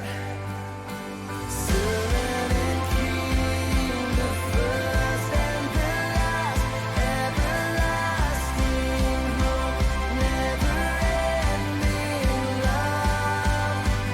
You made a way for the cross, brought us life, everlasting, never-ending. Servant and king, the first, always the last, everlasting hope, never-ending love. You made a way for the cross, brought us life, everlasting, never-ending. You are God above it all, maker of my soul. Your name be praised forever. You have loved me from the start, ruler of my heart. I surrender and confess. Sing it. 'Cause you are God above it all, maker of my soul. Your name be praised forever. You have loved me from the start, the ruler of my heart. I surrender and confess. You are my King. Amen.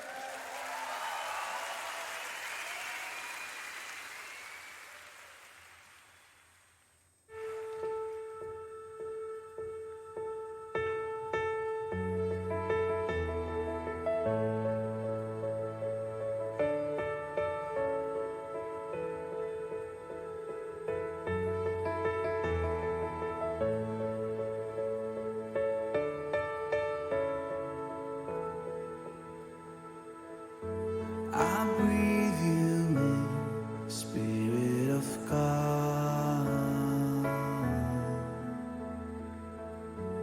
Your presence here fills up my heart.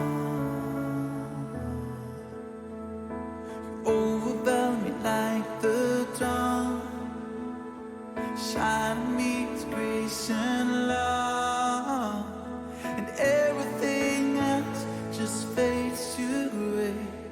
Oh, you cover me endlessly, waves of your love washing over me. You are the tide that will carry me in your arms. There's nowhere I'd rather be.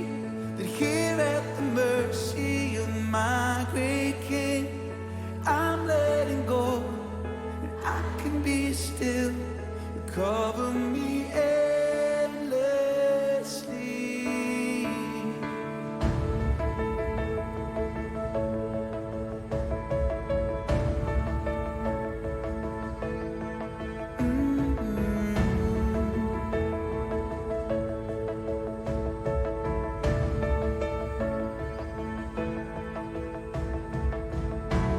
You hold me close, Spirit of God.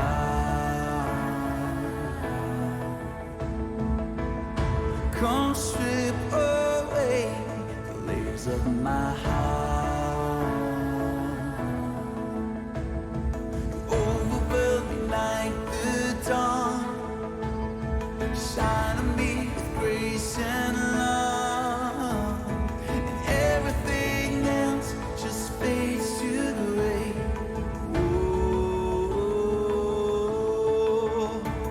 You cover me endlessly, waves of your love washing over me.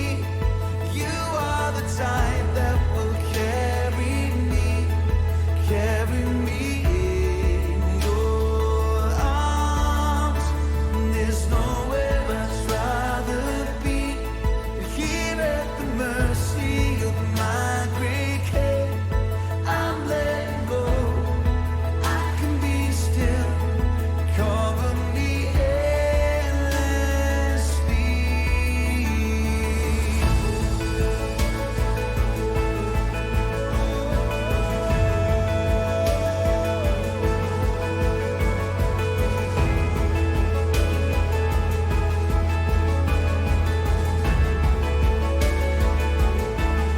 You cover me endlessly.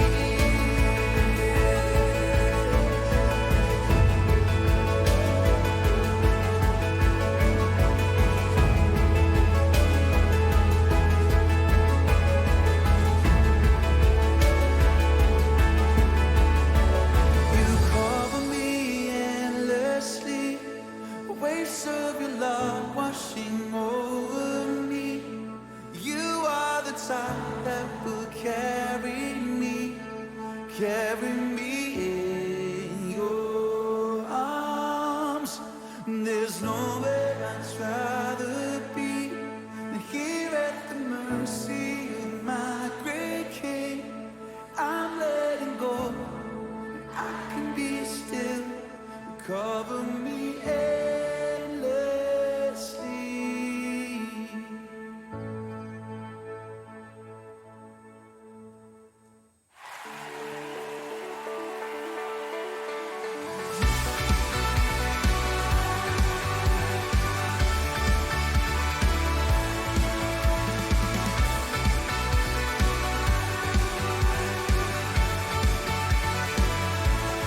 You are a mystery.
Lieben, ganz herzlich willkommen hier bei uns in der Samsung Hall, in der leeren Samsung Hall. Das ist live für den Sonntagabend. Wir machen bewusst die erste Viertelstunde ein bisschen auf Schweizerdeutsch,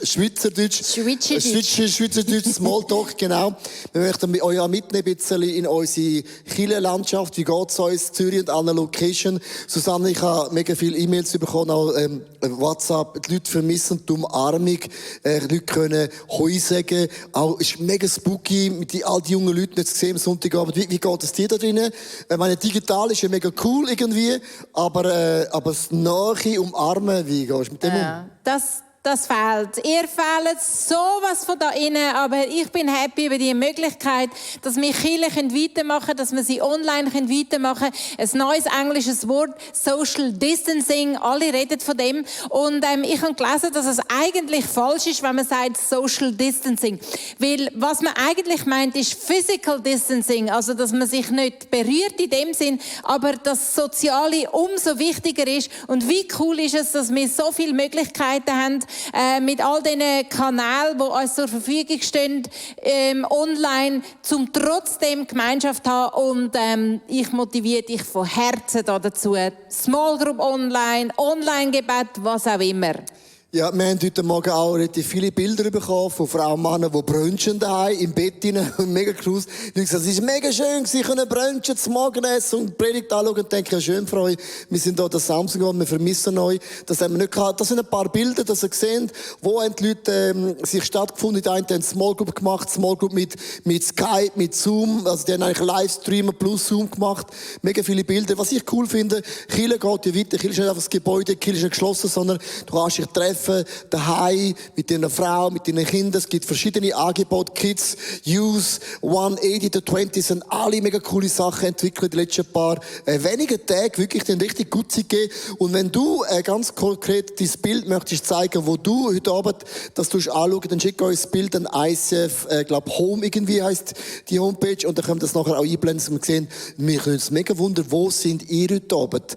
Die einen trinken einen Kaffee, die einen einen Tee und die einen einen Sirup, vermutlich. Genau. Ich bin einfach begeistert über die Möglichkeiten, die wir haben, weil ich habe schon vor etwa 2 Jahren angefangen, mich mit der Frauke vom ICF München, mit Andrea vom ICF Bern, mit der Ilana vom ICF Wien zu treffen. Und zwar einfach ganz aus dem Grund, weil wir sehen uns physisch maximal 3 Mal im Jahr und es hat immer relativ lang gedauert, bis wir dann wieder so gewusst haben, wo jede dran ist und so. Und jetzt machen wir das einmal in der Woche, treffen wir uns online für eine halbe Stunde am Sonntagmorgen zum Gebet. Und es ist einfach so eine starke Möglichkeit, wo mich fitter in den Tag hineingehen lässt, wieder wenn ich das nicht gemacht hätte. Und das ist meine wärmste Empfehlung für mit was für Leuten auch immer, mit was für Gruppen auch immer du dich zusammentust. Einfach Hauptsache, wir können irgendwie connecten, selbst wenn es einfach online ist. Das heisst, mit anderen Worten, der Coronavirus hat in deinem Leben eigentlich nichts geändert, sondern du bist eigentlich schon vor dem Coronavirus gewusst, hey, ich habe eine digitale Option. Was würde passieren, wenn wir als Small Group sagen, schau mal, wir treffen uns am Dienstag, Mittwoch, noch immer, live und physisch in Zukunft dann wieder, aber das Gebet an einem Freitag oder Donnerstagmorgen oder Sonntagmorgen hören wir nicht auf. Ich glaube, dann haben wir mega krasse Optionen. Was ich krass finde, wir haben ja müssen auf den anderen Moment müssen alles umstellen und ich bin so dankbar, dass wir vor vielen Jahren haben wir Geld gesammelt für unsere neue Videokamera. Wir sammeln jedes Jahr Geld im Reach fürs ICF Television, für Digital. Und Leute haben gesagt, müssen wir wirklich so viel Geld ausgeben fürs Fernsehen, all das. Wir könnten es besser nutzen. Und ich sage dir, ich bin so dankbar. Dafür sind wir jetzt parat. Total, wir haben das zum Glück über Jahre gemacht und heute können wir eigentlich alles einstecken, dumm und wir gehen raus und es funktioniert. Und ich möchte allen Danke sagen, dass ihr gespendet habt, schon über x Jahre ins Reach rein. Weil wir sind in der Kirche, wir glauben an Nachhaltigkeit. Uns ist es mega wichtig, wenn wir Geld sammeln, muss am Schluss auch etwas rausschauen. Und das ist einer von den Beispielen, dass Nachhaltigkeit wirklich stattgefunden hat in unserer Church. Susanne, es gibt einen Hero, natürlich es gibt mehrere Hero in unserer Church, aber es gibt einen Mann speziell, der hat die letzte Woche Sachen aus dem Boden gestampft, wo man weil alle denken, ja, es gibt einen Livestream bei The Youth, beim 20s, beim 180, bei uns und International und Gebet und so weiter und so fort. Das ist unser Marco Richlin und da möchte ich ganz da, kurz... wo wir sind, lass es euch ihm einen herzlichen Applaus geben, so wie wir das gewöhnt sind im ICF. So Marco, ich Danke sag dir Hoi. vielmals. Hoi mit dem Danke Fuß. für die Blumen. Hoi, Hoi Fuß, genau, du bist 2 Meter weg, plus minus. Und ich finde das mega cool, Marco. Du hast, wie viele Leute haben am letzten Wochenende Livestreaming zugeschaut around the world?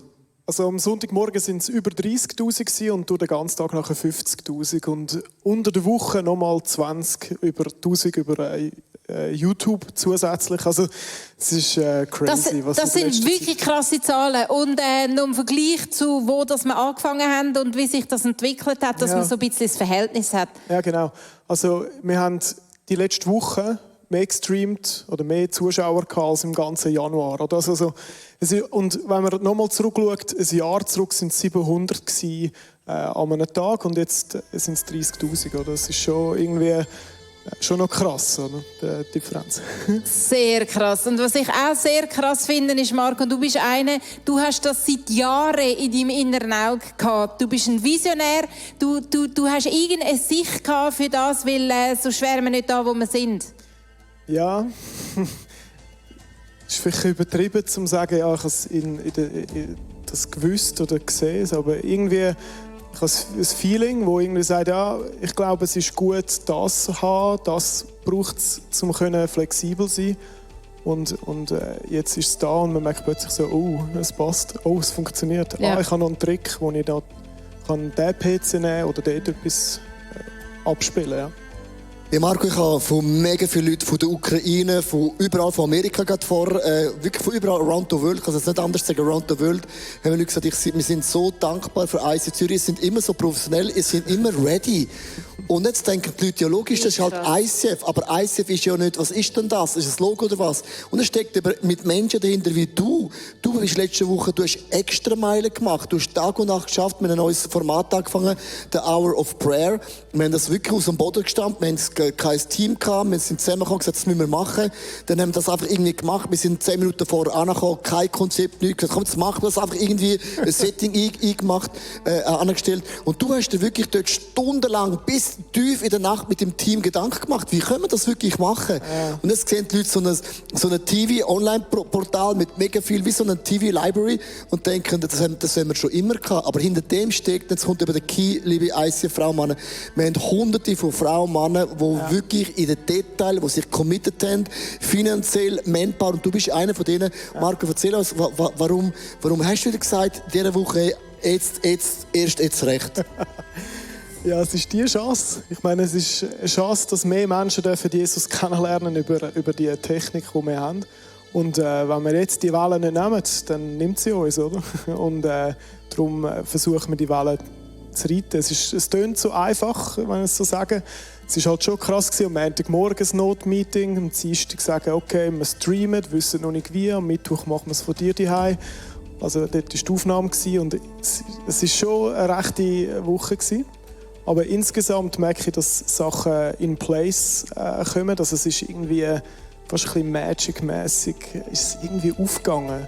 Es hat eine Situation gegeben, wo der Micha Guille mir geholfen hat und ich habe gesagt, nein, das geht wahrscheinlich so nicht. Und er hat dann irgendwie mir nicht geglaubt und hat gesagt, ich glaube dort. Und er hat 2 Knöpfe gefunden, die ich nicht gekannt habe.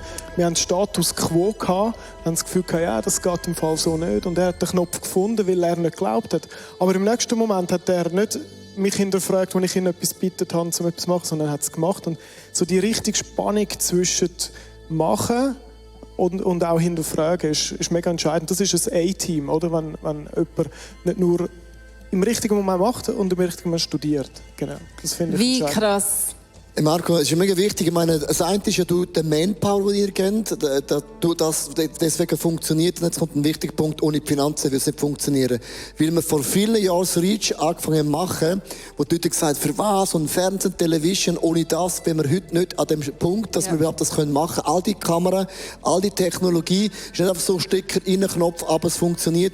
Ja. Sondern dann Tausende von Frauen, Männern, von der Kids Church über der 2180 Youth, wirklich Geld investiert, mit ihm glauben, dass mehr Menschen können erreicht werden können. Und was mich mega motiviert, ist einfach, mir gibt zum Teil vielleicht Jahre vor und Jahre später merkt man, dass wir gesagt haben, geht jetzt auf. Und mich motiviert das auch dieses Jahr im Reach dabei zu sein, weil ich wissen, das Digitale ist der Anfang. Also wenn wir jetzt nicht Gas geben, Kirche im Digitalen, dann sind wir auch in 3-4 Jahren auch ICF Zürich nie mehr. Das heisst, jetzt müssen wir wirklich Gas geben. Das heisst, all das Geld, das wir sparen, in dem Monat ohne Ausgang, ohne Kino, ohne Coiffeur, ich meine, du kannst deine Haare wachsen lassen, ich auch. Wir sparen so viel Geld die nächsten paar Wochen.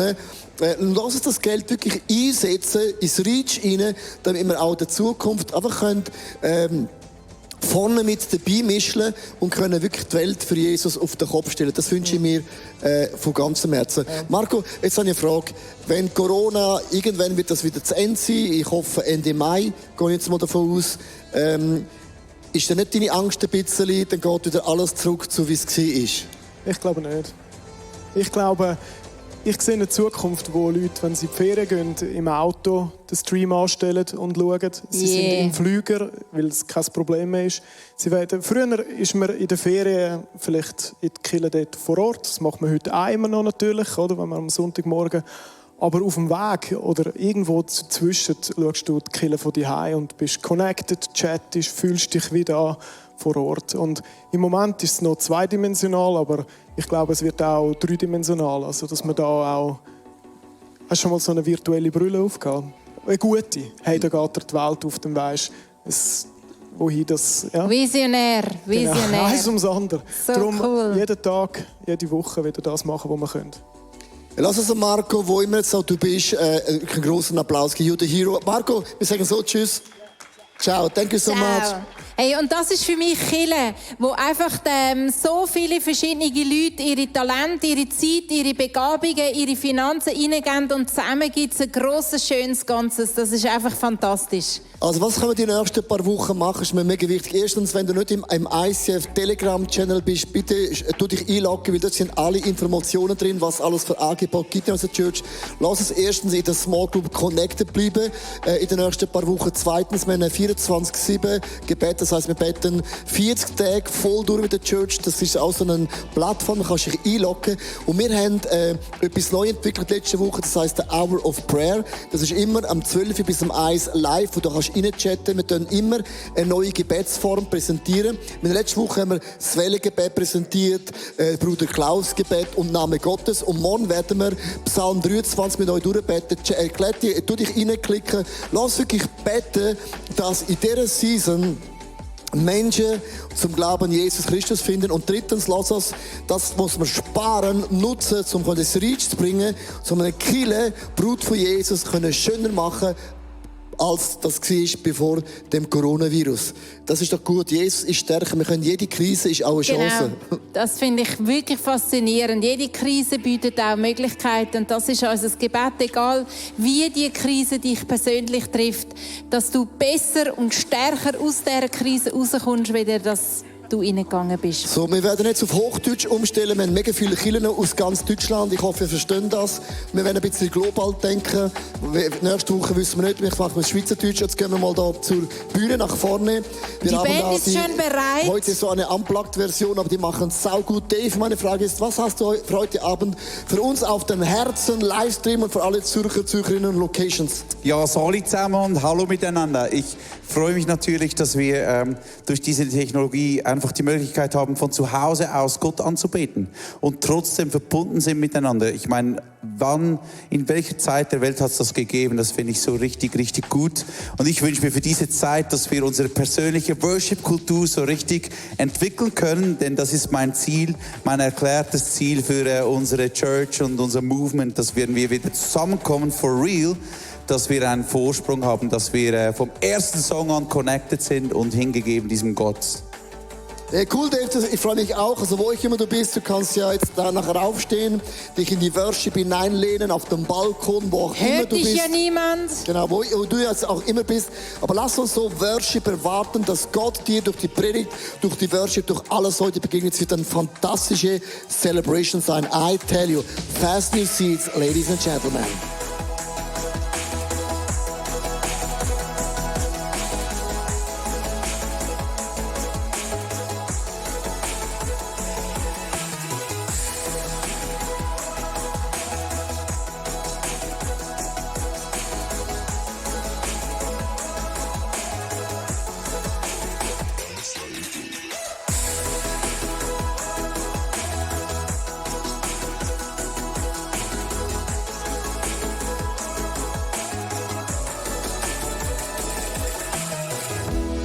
Ja, ihr Lieben, ganz herzlich willkommen zu unserer Online-Church hier aus der Samsung-Hall in Zürich. Wunderschöner Abend. Wir sind mit mega vielen Churches verbunden. Ich begrüße mal erster Linie mal ICF Zürich. I love you, I miss you. Herzlich Yes. willkommen alle vom ICF Zürich. Dann Und auch alle unsere Location, I miss you too. Very too, ist das Englischwort.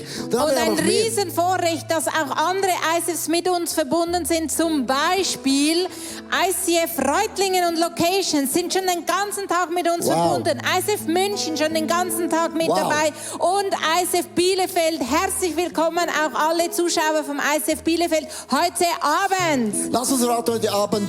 In der Corona-Krise haben Menschen Angst, dass man angesteckt wird. Man hat Angst vom Sterben, Angst finanzielle Dinge. Vielleicht hast du eine Firma oder hast Angst, du hast keinen Job mehr. I don't know, oder hast Kurzarbeit. Aber ich möchte dir heute sagen, Gott ist unser Versorger. Er versorgt uns in guten Tagen und er versorgt uns auch in schwierigen Tagen. Gott hat sich nicht geändert. Die Umstände kommen, gehen und wollen, wie sie wollen. Aber mein Gott, unser Gott, dein Gott, unser Gott ist der gleiche. Gestern, heute, bis in alle Ewigkeit. Und lass uns aufstehen, oder du kannst auch sitzen bleiben, aber lass uns die Worship singen, dass du einen Gott hast, der ist stärker als jeder Virus, als alle Umstände, als alle Panik, denn er ist der Gott der Götter. Come on, Church. Woohoo!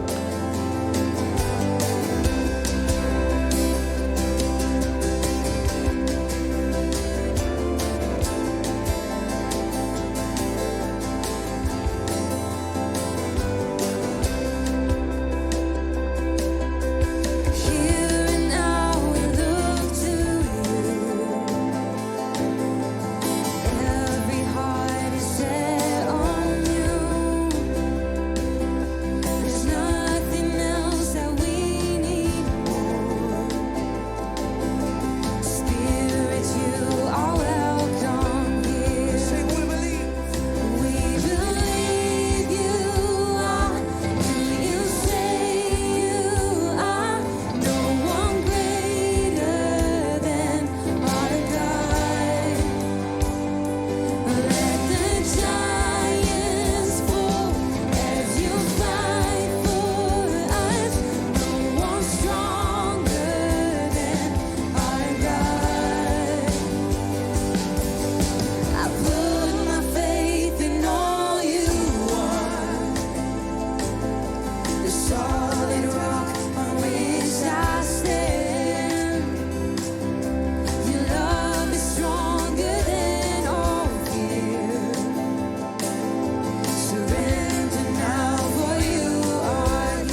Ja, wir glauben fest, du bist unser Sieg.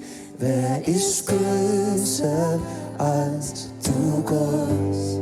Sing es aus über deine Situation, über deinem Haus, über deine Gesundheit, über deine Arbeit, deine Familie. Ja, wir glauben fest, du bist unser Sieg. Wer ist größer als du, Gott? Jede Herrschaft fällt, denn du kämpfst für uns. Wer ist stärker als du, Gott? Danke, Jesus.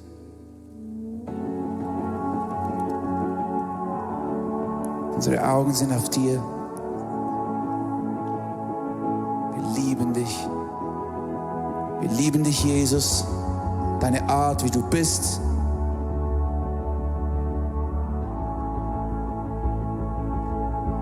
Sei willkommen in unserem Herzen.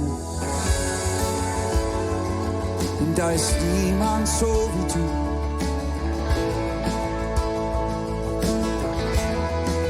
Sing a love so strong.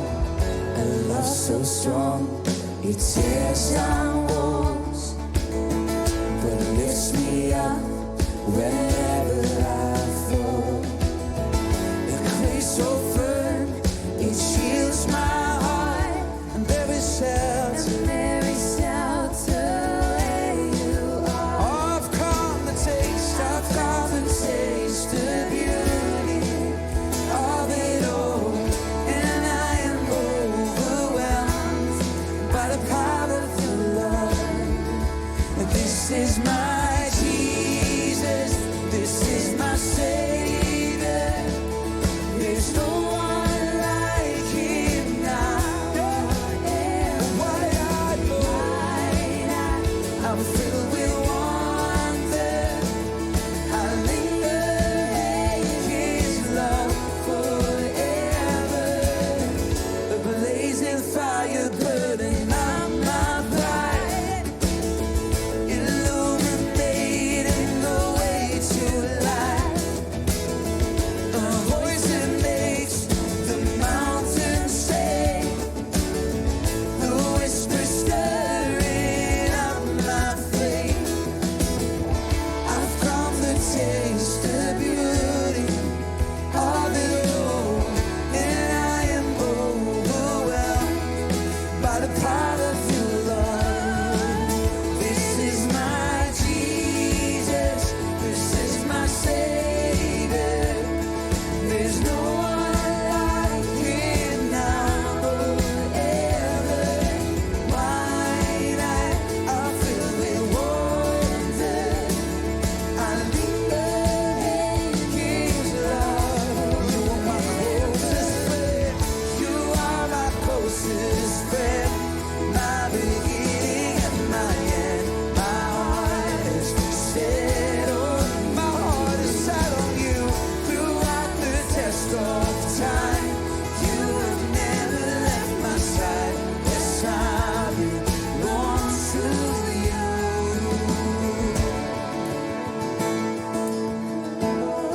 I belong to you. You belong to me. I've come to taste. I've come to taste the beauty of it all, and I am overwhelmed by the power of your love. Oh Jesus, I've come to taste the beauty of it all, and I am overwhelmed by the power of your love. This is my Jesus.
Wow.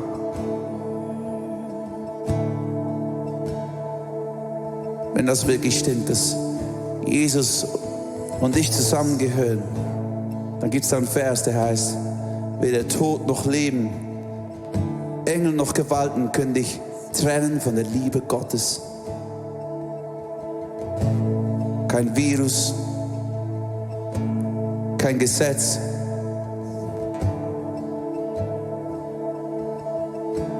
Als ich heute Morgen aufgestanden bin und hierhin gefahren bin, hatte ich das Gefühl, Gott sagt, Dave, ich bin immer noch der gleiche. Die Umstände mögen anders sein. Ich bin immer noch der gleiche, ich bin immer noch Gott. Lass uns einen kleinen Moment nehmen, wo du Gott ein Dankeschön zum Himmel schickst, ein digitales Danke. Wir haben einen Link für dich, ready. Du kannst dein Smartphone nach vorne nehmen und kannst mit den anderen teilen, die da im Stream mitschauen, für was du Gott dankbar bist diese Woche.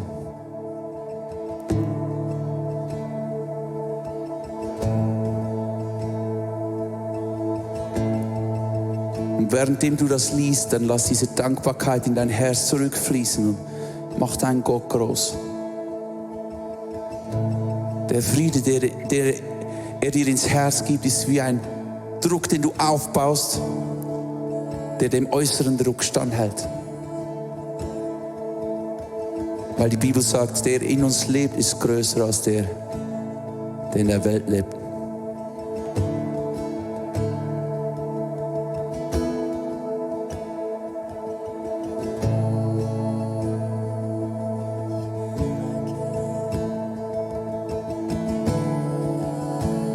Wir laden dein Friede ein, Gott.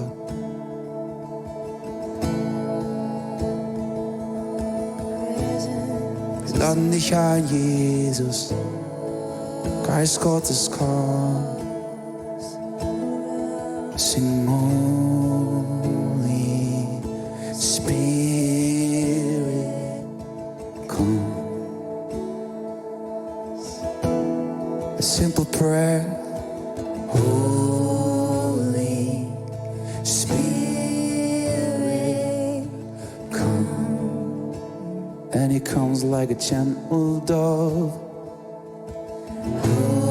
Holy Spirit,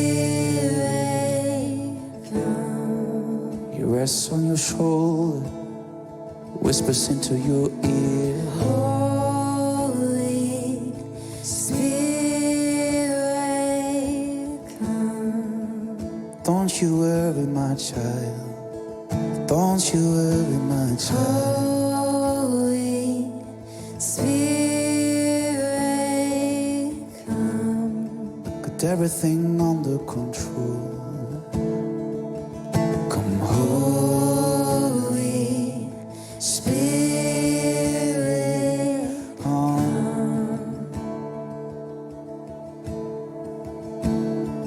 Sing Holy Spirit, come.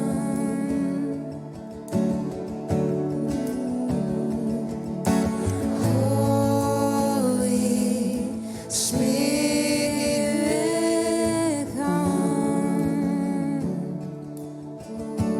Then sings my soul. Then sings my soul. How great your love is.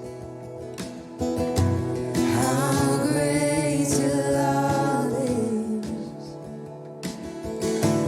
Then sings my soul. Then sings my soul. How great your love is. How great your love is.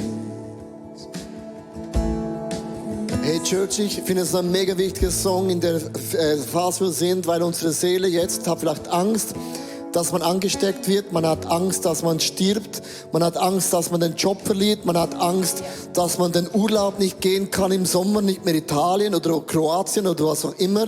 Vielleicht hast du Angst, dass die Firma, wo du arbeitest, vielleicht gar nicht mehr gibt in ein paar Wochen. Keine Ahnung, was deine Angst ist, aber wir müssen oft dieser Angst sagen, Gott hat uns nicht einen Geist der Angst gegeben, einen Geist der Kraft, der Liebe und auch der Besonnenheit. Und lass uns unsere Seele, jetzt ganz klar sagen Seele, ich habe einen Anker.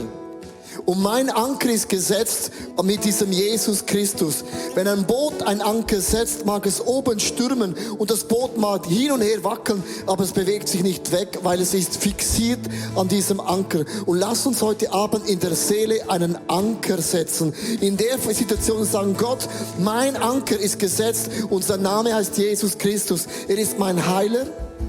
Er ist mein Versorger, er ist mein bester Freund und er ist mein Schutzschild, dass nichts mich treffen kann. Ich möchte dich bitten, sing diesen Song über deine Seele aus.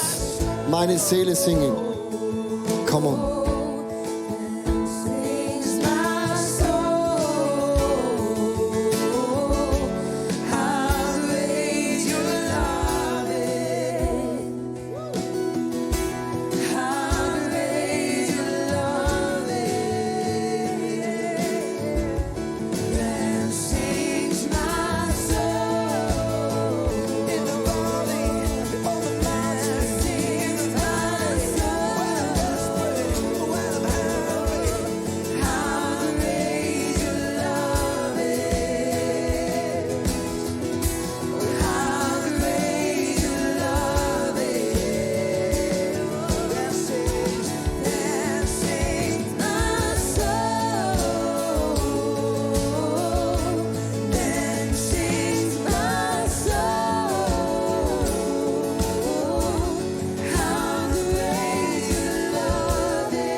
Church ist nicht krass, dass ein kleiner Virus, er ist ein großes Virus, kann eine ganze Welt lahmlegen. Unsere Sicherheit ist plötzlich verschwunden. Finanzmärkte sind crazy.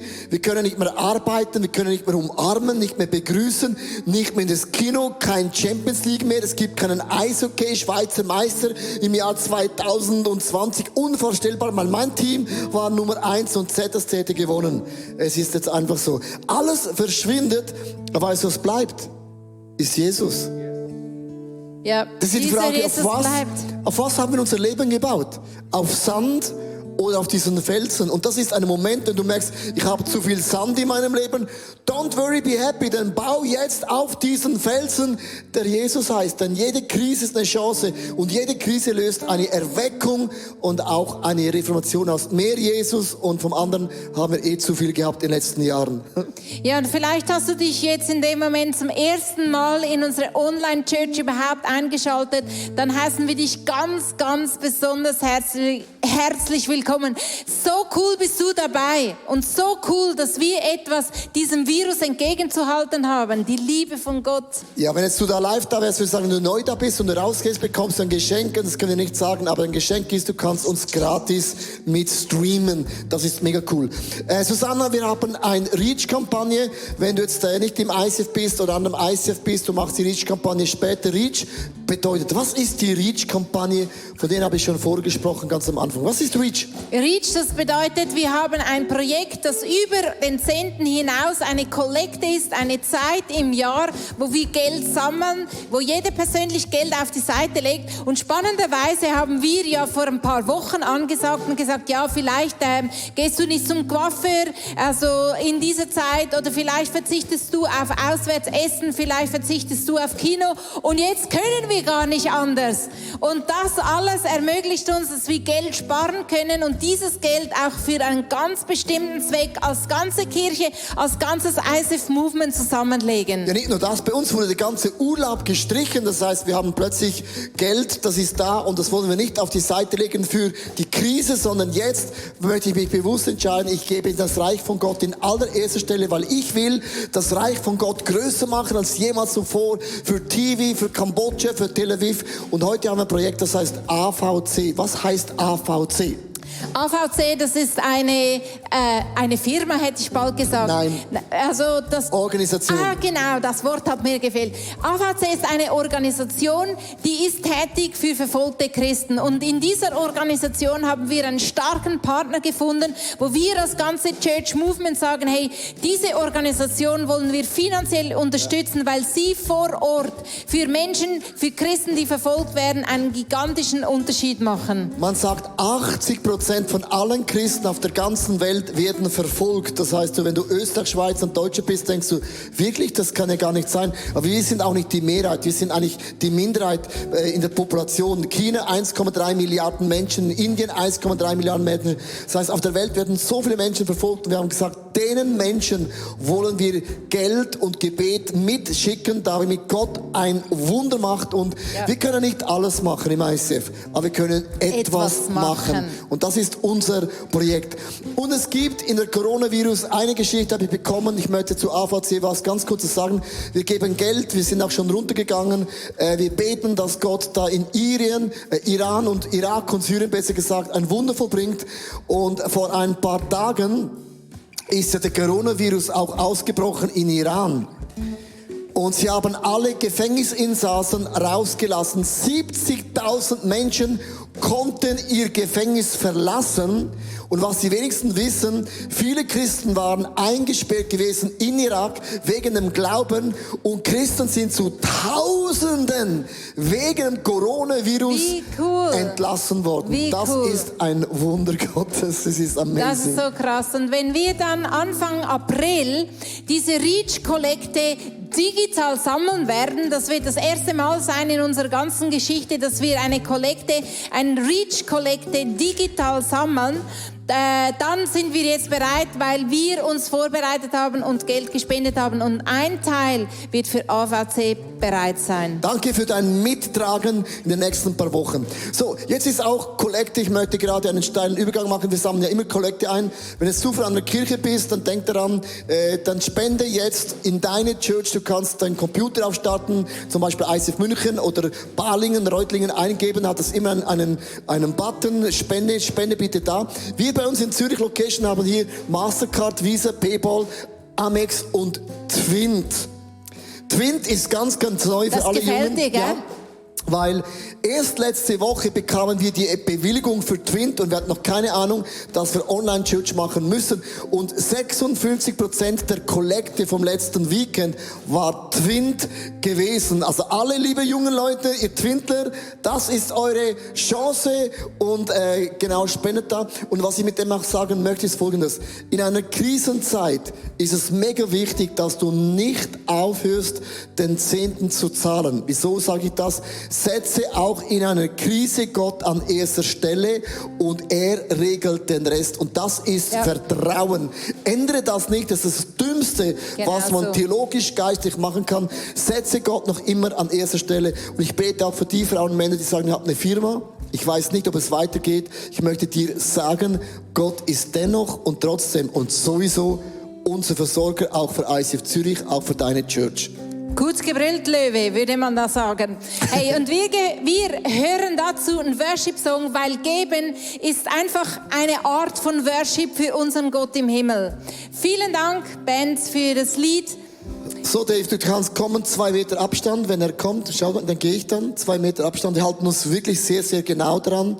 Jetzt muss ich gehen. Achtung, Tamara, so rund. Nein, steht im Weg. Nein. Jetzt muss ich dann in das Haus gehen. Da.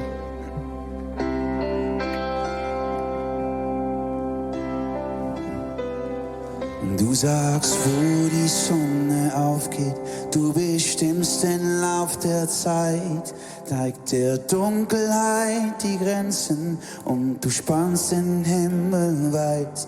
Du liebst den, der es nicht verdient hat, hilfst dem Schwachen aufzustehen, wählst den Tod für meine Rettung, gibst mir Kraft, nach vorn zu gehen. Es gibt keinen so wie du. Du, mein Gott, bist größer, höher, weiter als der Himmel und deine Liebe ist tiefer als das Meer. Und was du sagst, bleibt, es bleibt für alle Zeit. Darum halt dich fest an dir, im Schöpfer der Welt.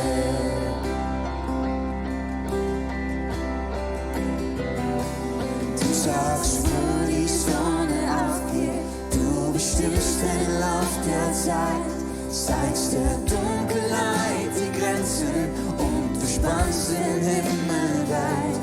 Du liebst den, der es nicht verdient hat, hilfst dem Schwachen aufzustehen, willst den Tod für meine Rettung, gibst mir Kraft, nach vorn zu sehen. Es gibt keinen, der dir gleicht. Du mein Gott, du bist größer, höher, weiter als der Himmel und deine Liebe ist tiefer als das Meer.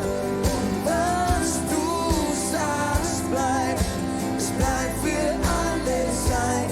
Darum halt dich fest an dir. Sing mit mir, du bist größer, größer, höher, weiter als der Himmel und deine Liebe ist tiefer als das Meer. Und was du sagst, bleibt, es bleibt für alle Zeit. Darum halt dich fest an dir, dem Schöpfer der Welt. Jesus, du stehst, hoch über alle. Ich will dich ehren, mit allem in mir. An deine Wege, niemals kannst verstehen. Ich kann dich nicht greifen, doch mein Herz kann dich sehen. Du bist größer, höher, weiter als der Himmel und deine Liebe ist tiefer als das Meer. Und was du sagst, bleibt, es bleibt für alle Zeit. Darum halt dich fest. Come on, lass uns das singen. Du bist größer, höher, weiter als der Himmel und deine Liebe ist tiefer als das Meer. Und was du sagst, bleibt, es bleibt für alle Zeit.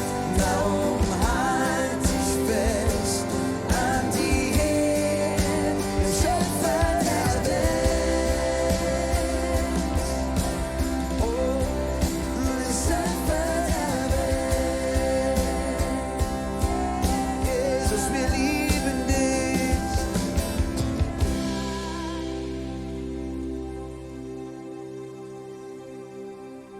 Gefangen. Du lenkst dich ab, versuchst zu entkommen. Du verzweifelst, wehrst dich und gibst auf. Du läufst weg, auf der Suche nach Antworten. Wohin mit dem Schmerz? Freiheit ist möglich.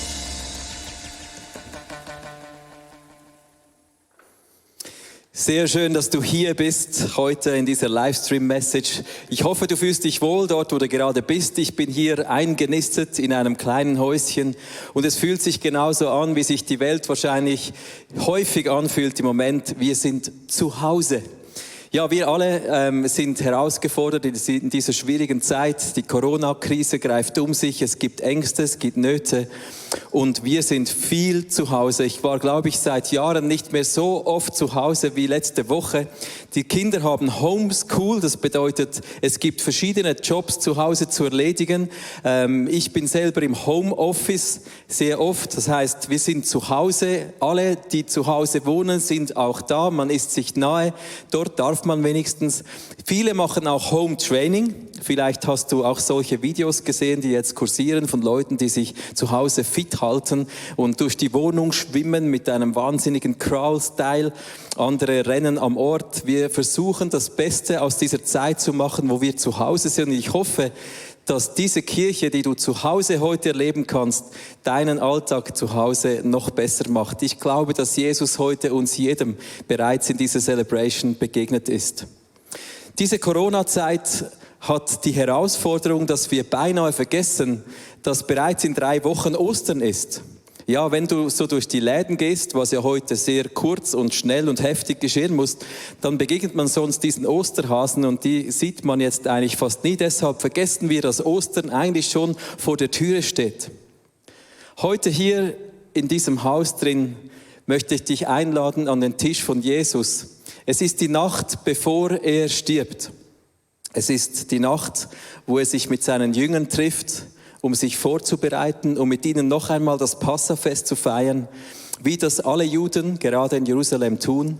Und er ist hier mit seinen Freunden. Und wie du eingeblendet siehst im Vers in Lukas 22, sehen wir, dass er sich freut, er ist begeistert. Er sagt, wie sehr habe ich mich gesehnt, noch einmal mit euch zusammen dieses Passamahl zu feiern. Es ist für ihn besonders, es ist die Nacht, bevor seine große Mission, ans Kreuz zu gehen, für uns erfüllt werden wird. Als Jesus hier an dem Tisch ist, gleichzeitig wie alle anderen Juden Jerusalem, ist das Passamahl eine Erinnerung an diese Zeit noch einmal 1100 Jahre vor Christus, als das Volk Israel in Ägypten war, gefangen, seit 430 Jahren. Und Gott hatte ihnen Anweisungen gegeben, wie sie das Passamahl vorbereiten sollen. Und ich möchte mit euch genau dorthin jetzt zurückgehen, noch einmal 1100 Jahre vor der Zeit von Jesus, in eine Nacht, die unglaublich speziell war, eine Nacht voller Spannung, eine Nacht der Wahrheit.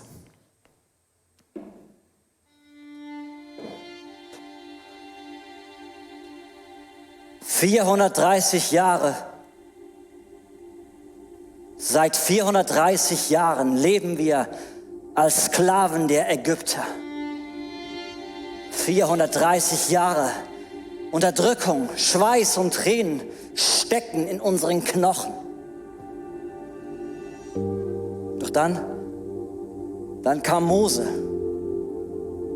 Er wollte uns in das Land führen, das Gott schon unserem Urvater Abraham versprochen hatte. Plötzlich war da wieder Hoffnung. Doch dann wurde alles noch schlimmer. Die bisherigen 9 Plagen konnten den Pharao nicht in die Knie zwingen. Nach jeder Plage haben wir gehofft, endlich, es geht los, Leute, es geht los. Nach jeder Plage wurden wir wieder bitter enttäuscht.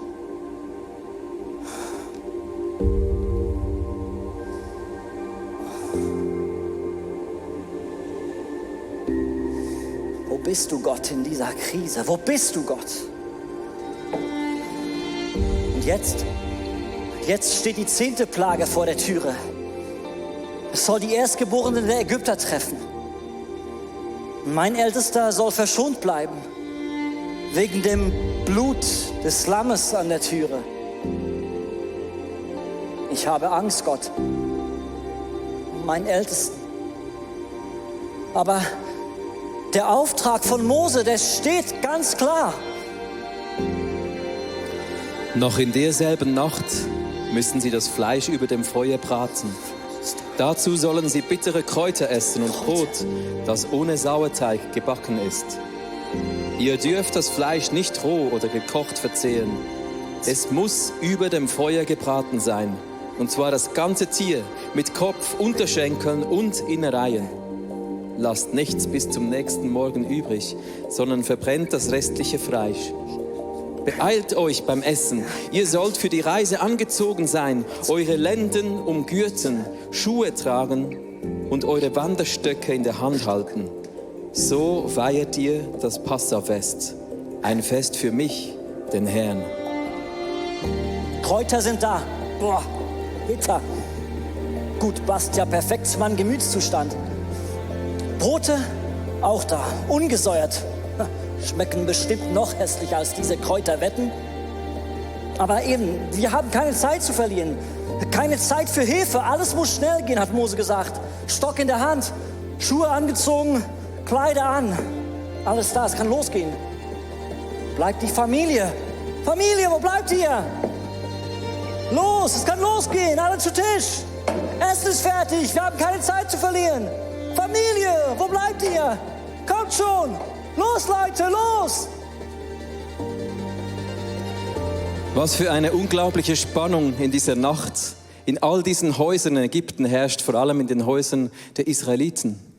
Sie waren Sklaven für 430 Jahre. Sie hatten 9 Plagen gesehen, die nichts gebracht hatten. Und dann sollten sie alles bereit machen, um in dieser Nacht das Wunder zu erleben, in die Freiheit zu kommen am nächsten Morgen.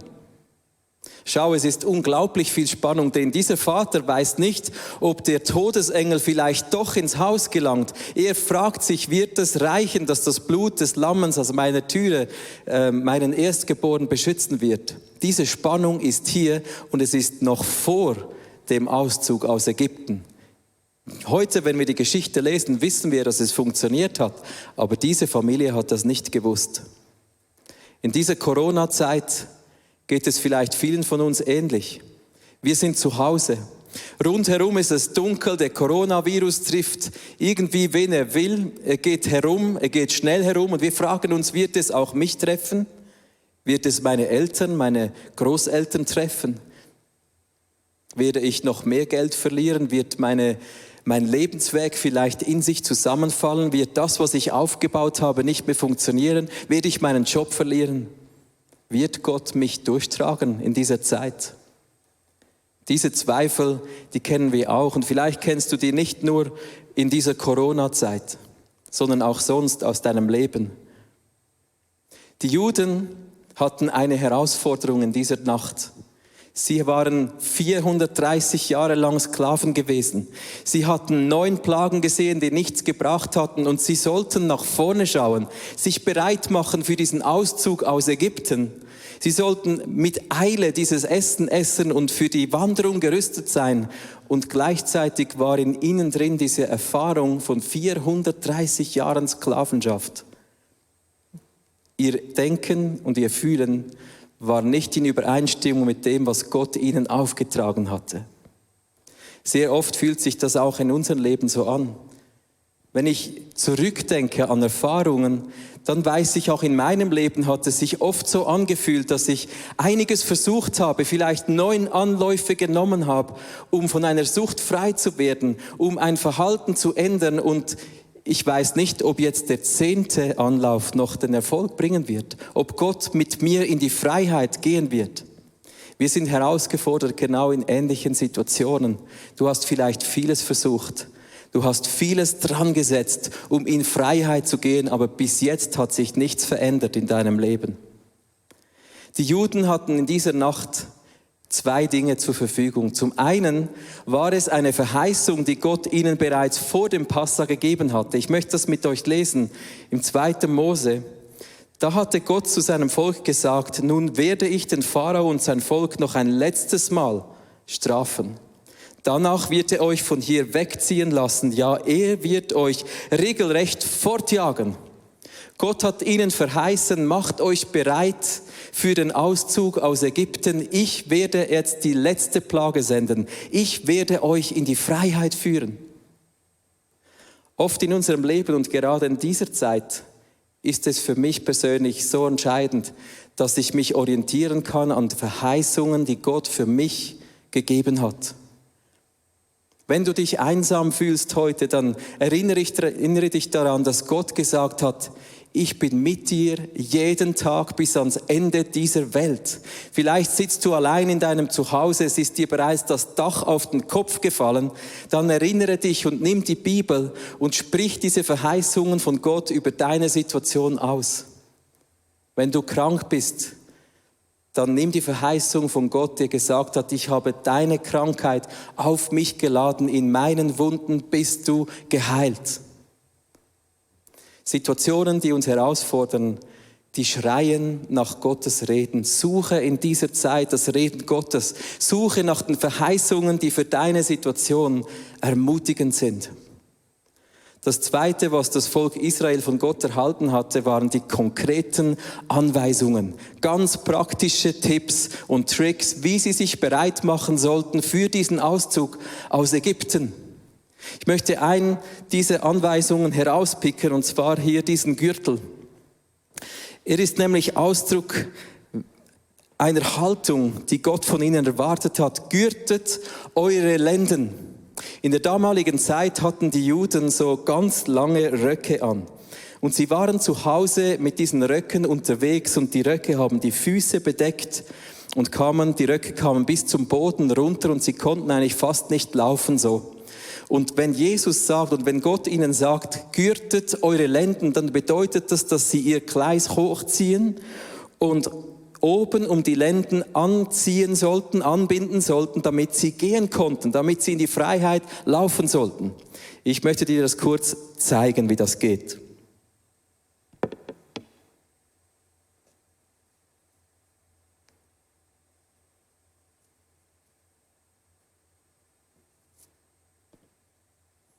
Ungefähr so.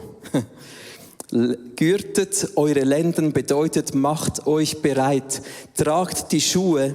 Seid mit bereitem Kleider da, dass ihr gehen könnt, dass wenn ihr dann in die Freiheit kommt, dass ihr Schritt für Schritt durch diese Wüste gehen könnt. Das war die Herausforderung von Gott und beim Essen sollt ihr nicht langsam essen, sondern schnell essen.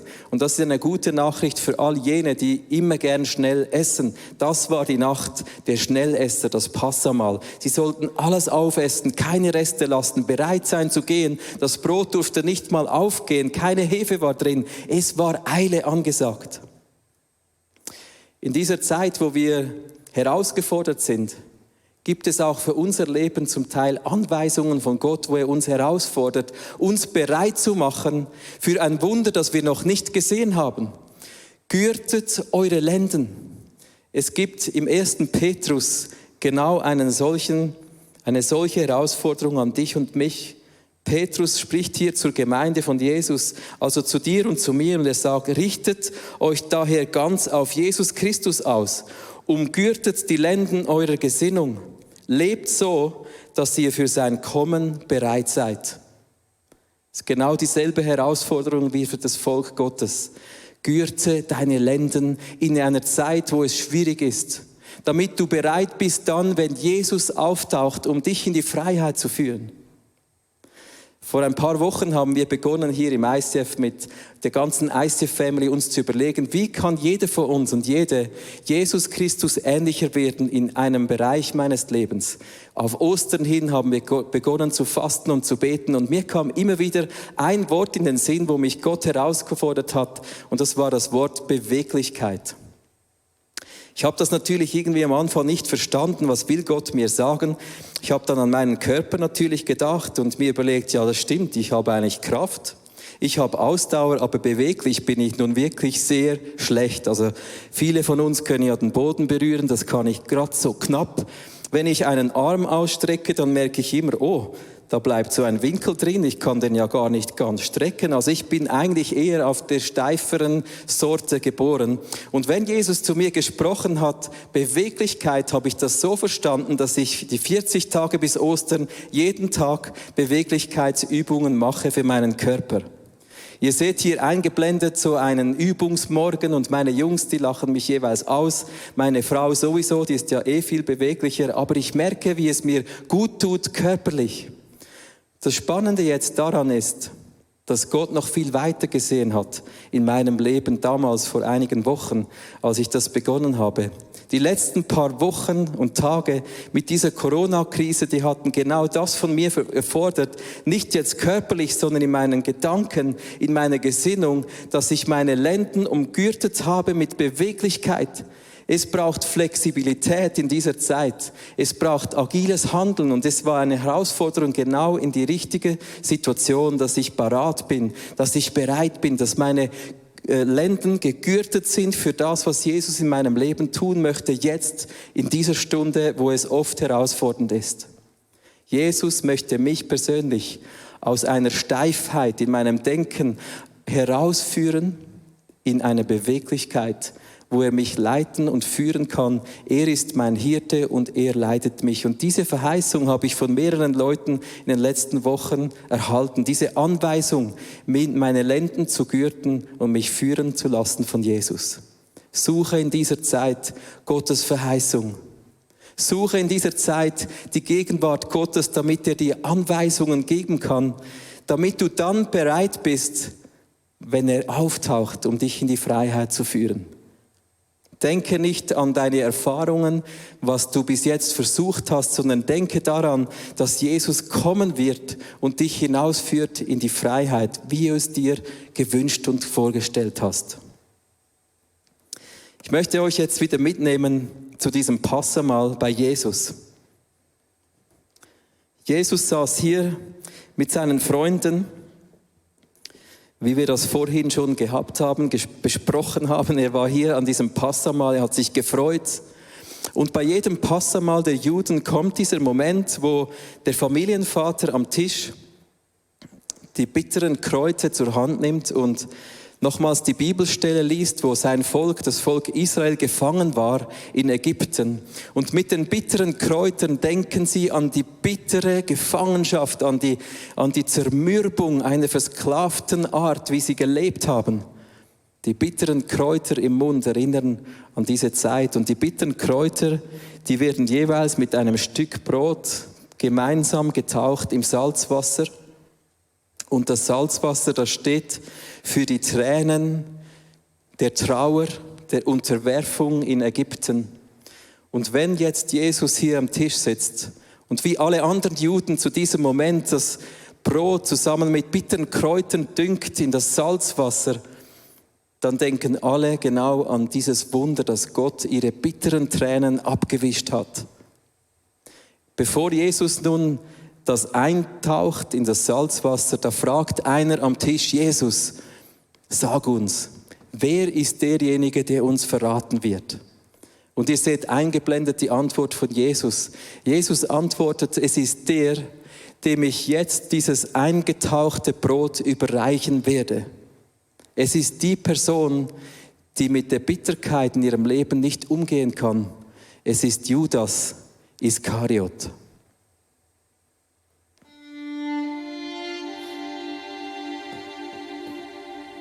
400 Jahre lang haben die Propheten geschwiegen. Und dann ist er aufgetaucht. Jesus, unser Rabbi. Wir haben immer vom neuen Königreich gesprochen, die ganze Zeit. Wir haben alle gehofft und geglaubt, aber vergebens. Sein Reich wird nicht kommen. Die Römer sind immer noch da und nichts hat sich wirklich geändert. Mag sein, dass er toll reden kann, dass er Lahme gehen macht und Blinde sehen macht, aber ein König ist er nicht. Und es ist auch sonst weit und breit kein anderer in Sicht. Aber irgendwas muss ich doch tun. Das kann doch nicht ewig so weitergehen. Und er spricht unterdessen nur noch vom Sterben. Wir haben auf den Falschen gesetzt. Wir sind die ganze Zeit in die falsche Richtung marschiert. Aber das wird sich jetzt ändern. Ich nehme die Sache jetzt selbst in die Hand.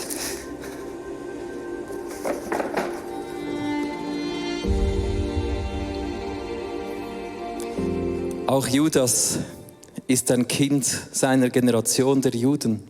400 Jahre lang, bevor Jesus auftauchte, hatte es keine Propheten gegeben. Niemand hatte über diesen Gott zum Volk gesprochen. Es gab keine neuen Botschaften von Gott. Gott hatte geschwiegen. Und dann kam Jesus. Und Judas war einer von denen, der 3 Jahre lang mit Jesus unterwegs war, der seine Wunder gesehen hatte. Und er hatte sich wahrscheinlich eine andere Art erhofft, wie Jesus wirken würde, wie das Königreich von Jesus aussehen würde. Und in dem Moment, als Jesus die Kräuter eintaucht und sie ihm überreicht, kommt diese Bitterkeit der Enttäuschung in ihm hoch wie die Galle.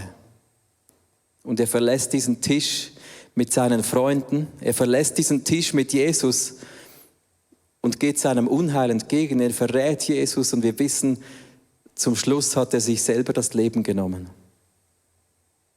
Bitterkeit in unserem Mund hat seine Wirkung. Jede Person von uns, wir kennen bittere Momente der Enttäuschung in unserem Leben, vielleicht Tränen der Trauer, die du geweint hast in den letzten Wochen, Monaten, vielleicht auch aktuell jetzt in dieser Corona-Zeit. Ich kenne diese Tränen der Trauer auch, wo Menschen plötzlich aus unserem Leben weggehen aufgrund einer Krankheit, wo Dinge in sich zusammenfallen, die wir uns geträumt haben. Enttäuschungen gehören zu unserem Leben. Die Frage ist, dürfen Enttäuschungen unser Herz vergiften mit Bitterkeit? Es gibt einen Vers in der Bibel, der uns wirklich herausfordert, mit Bitterkeit richtig umzugehen. Ich möchte den vorlesen im Hebräer 12, da steht, achtet darauf, dass niemand sich selbst von Gottes Gnade ausschließt. Lasst nicht zu, dass aus einer bitteren Wurzel eine Giftpflanze hervorwächst, die Unheil anrichtet. Wenn sich dein Leben bitter anfühlt, achte darauf, dass daraus keine Pflanze hervorwächst, die Wurzeln schlägt in deinem Herzen und Unheil hervorbringt, eine Giftpflanze, die dein Leben vergiftet. In den letzten Wochen habe ich immer wieder ganz bewusst Freunde angerufen, auch Geschäftsleute aus dem ICF und nachgefragt, wie geht es dir in dieser schwierigen Zeit? Und so oft kommen Antworten der Enttäuschung, Antworten, die bittere Tränen beinhalten, wo wir einfach wie Dinge, was wir aufgebaut haben im Leben, wie ein Kartenhaus zusammenzufallen scheint, wo die Angst um sich greift. Und lass uns heute in dieser Zeit einander ermutigen, dass wir nicht bitter werden, sondern dass wir besser werden, dass wir unsere Augen auf Jesus richten und an diesem Tisch bei Jesus bleiben. Der größte Fehler von Judas war der, dass er diesen Tisch bei Jesus verlassen hat. Er hat diese Gemeinschaft mit Jesus verlassen und ist seinem Unheil entgegengelaufen. Lass deine Bitterkeit in dir nicht Wurzeln schlagen, sondern bringe sie an diesen Tisch zu Jesus. Bleib an diesem Tisch. Und da möchten wir jetzt auch wieder hingehen.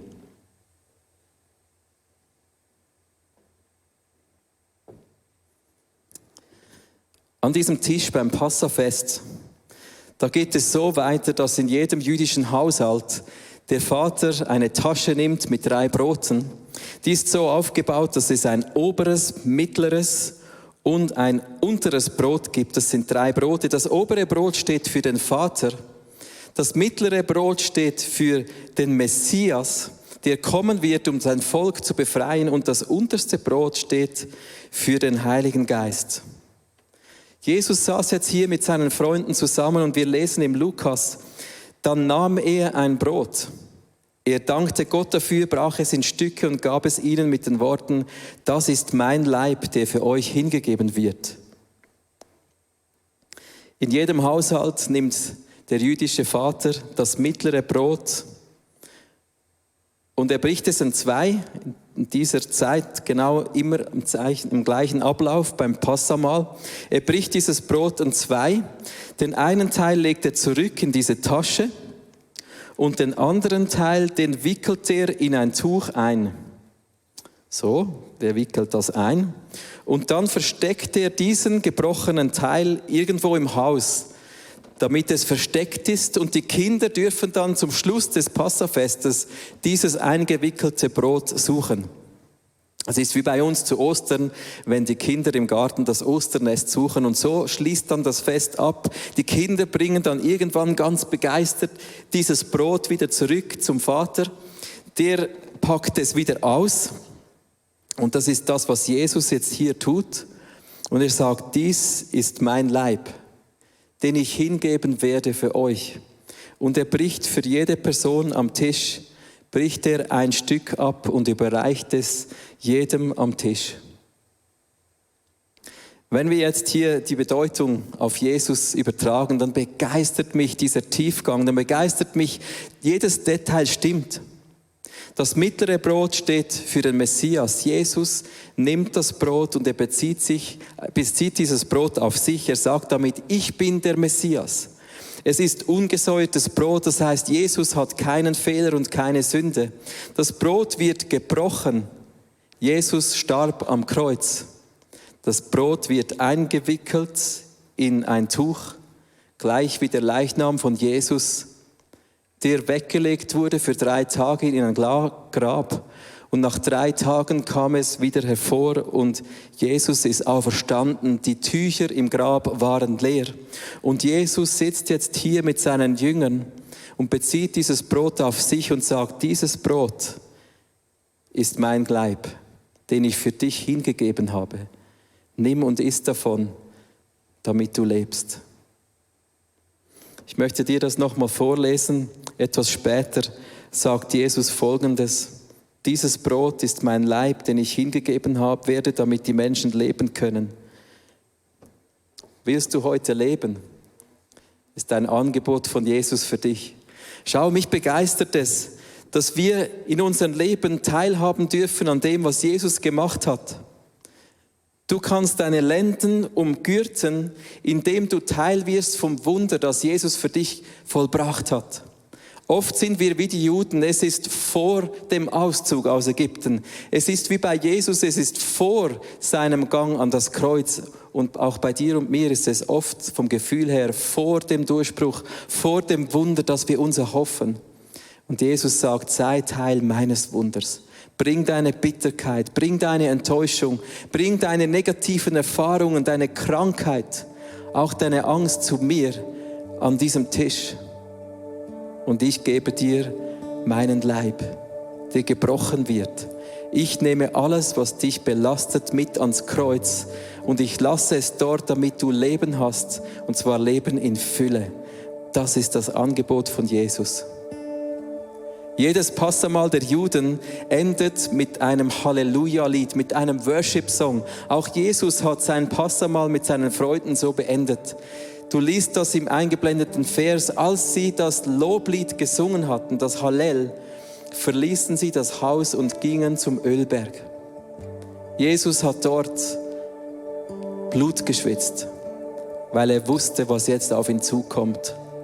Der Unterschied zwischen Jesus und Judas war der folgende, dass Jesus dort im Garten Gethsemane unter Blutschwitzen zu seinem Vater gesagt hat, nicht mein Wille, sondern dein Wille geschehe.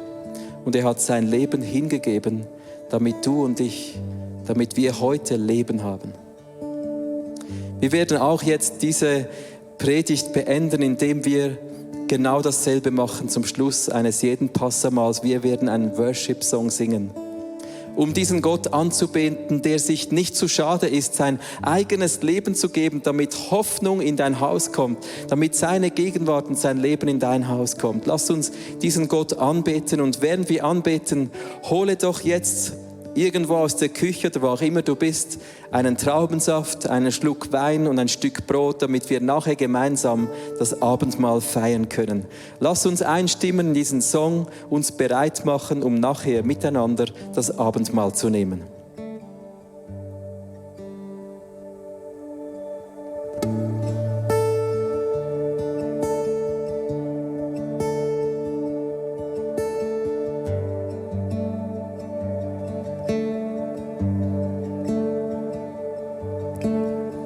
You were the Word at the beginning, one with God the Lord Most High.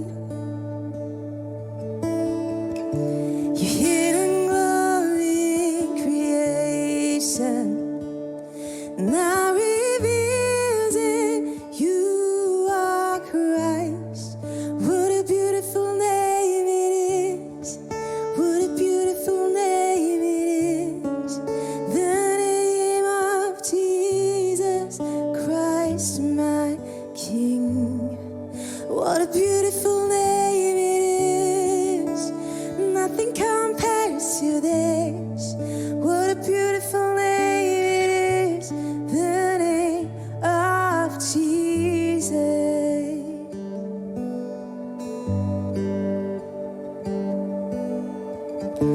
You didn't want heaven without us. So Jesus, you brought heaven down. My sin was great, your love was greater. What could separate us now? What a wonderful name it is. What a wonderful name it is. The name of Jesus Christ, my King. What a wonderful name it is. Nothing compares to this. What a wonderful name it is. The name of Jesus. What a wonderful name it is. The name of Jesus.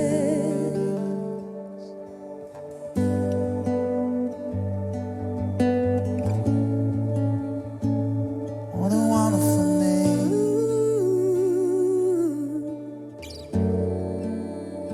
What a wonderful name.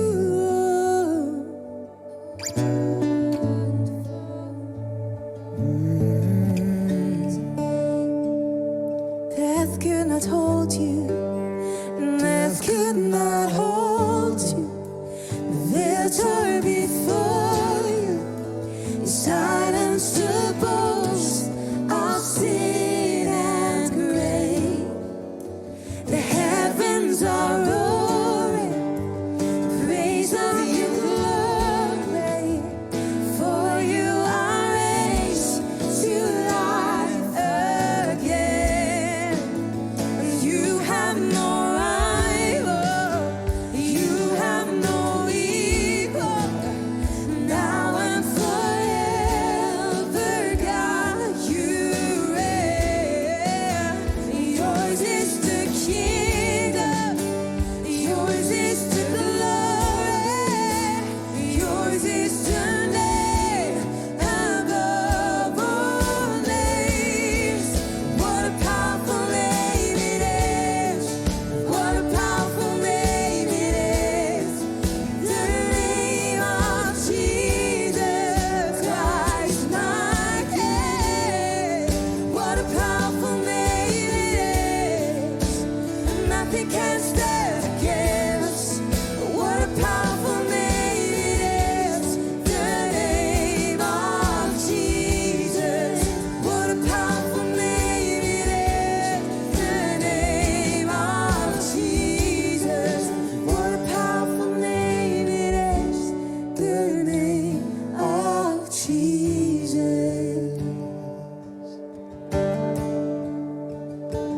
Der Name von Jesus ist deshalb so kraftvoll, so powerful, weil Jesus seinen Weg bis zum Schluss gegangen ist. Er ist auch nicht zurückgeschreckt davor, dass es sein ganzes Leben kostete. Jesus ging in diesen Garten hinaus nach diesem Passamahl vorbereitet. Seine Lenden waren umgürtet, er war bereit, er wusste, dass er bestimmt war für diesen Schritt, die Schuld der Menschheit an dieses Kreuz hinaufzutragen. Deine und meine Bitterkeit, deine und meine Enttäuschung, deine und meine Sünde, unseren Tod, damit wir Leben haben.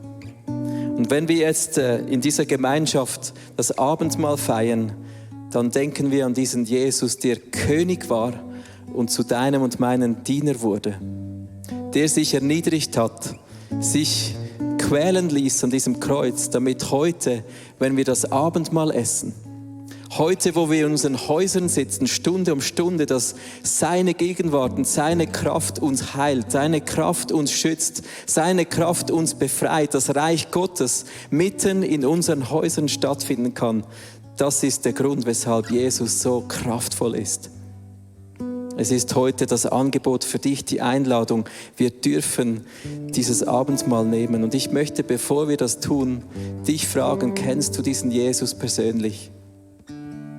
Ich glaube, es geht darum, beim Abendmahl nicht einfach Brot zu essen und Wein zu trinken, sondern es geht darum, einer Einladung zu folgen, einen Bund zu schließen mit diesem König der Könige. Und ich möchte zuerst beten, bevor wir das Brot essen, damit du Frieden mit Jesus schließt, damit du an diesem Tisch von Jesus zuerst Platz nimmst und sagst, Jesus, komm in mein Haus, komm in mein Leben, sei du der Herr in diesem Haus, in meinem Herzen.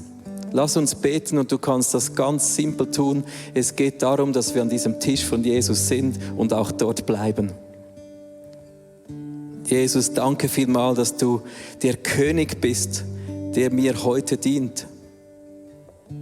Ich lade dich ein, in mein Haus zu kommen, jetzt gerade dort, wo ich sitze. Und ich spreche dir zu, dass Jesus ein Gott ist, der nicht gebunden ist an Ort und Zeit. Und er kann genauso wie er hier jetzt ist, bei mir, ist er jetzt bei dir in deiner Stube und wo immer auch du sitzt. Jesus, ich lade dich ein, in mein Herz zu kommen.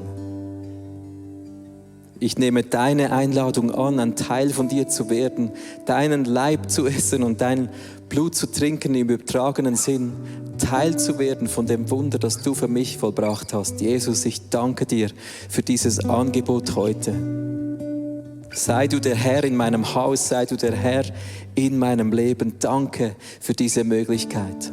Amen. Nimm jetzt das Brot, das du vorbereitet hast.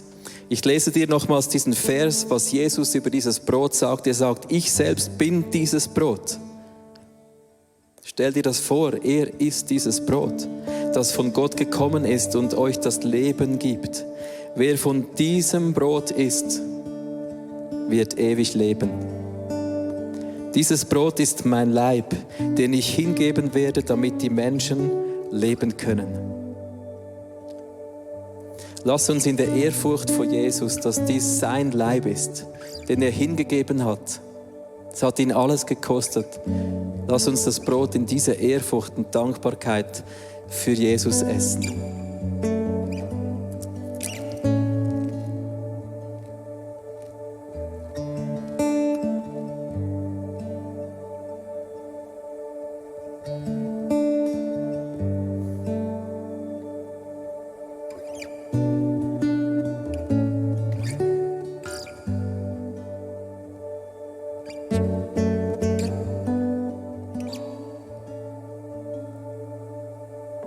Danke, Jesus, dass dein Leib an meiner Stelle hingegeben wurde. Danke, Jesus, dass du gestorben bist an meiner Stelle und dass ich heute Leben empfangen darf. Jetzt, wo ich bin, Leben im Überfluss, aber auch ewiges Leben. Selbst wenn ich sterbe, sagst du, werde ich leben. Und ich danke dir, dass ich diesen Bund mit dir schließen darf für die Ewigkeit. Und ich bringe dir heute Enttäuschungen aus meiner Vergangenheit, wo ich mir Durchbrüche und Wunder gewünscht habe und nichts geschehen ist. Ich lasse diese Enttäuschung bei dir. Und ich nehme nochmals Glaube für mein Leben in Anspruch. Ich will meine Lenden umgürten, Jesus. Stärke du mich mit diesem Brot. Stärke du mich. Komm du in mich hinein, in einer Stärke, damit ich durch diese Corona-Zeit, durch diese Homeoffice- und Homeschooling-Zeit, durch diese Zeit der Angst und Unsicherheit, aber auch durch diese Nöte in meinem Leben hindurch gehen darf und den Sieg erringen werde mit dir, Jesus. Danke, dass du mich hinausführen wirst in die Freiheit. Amen.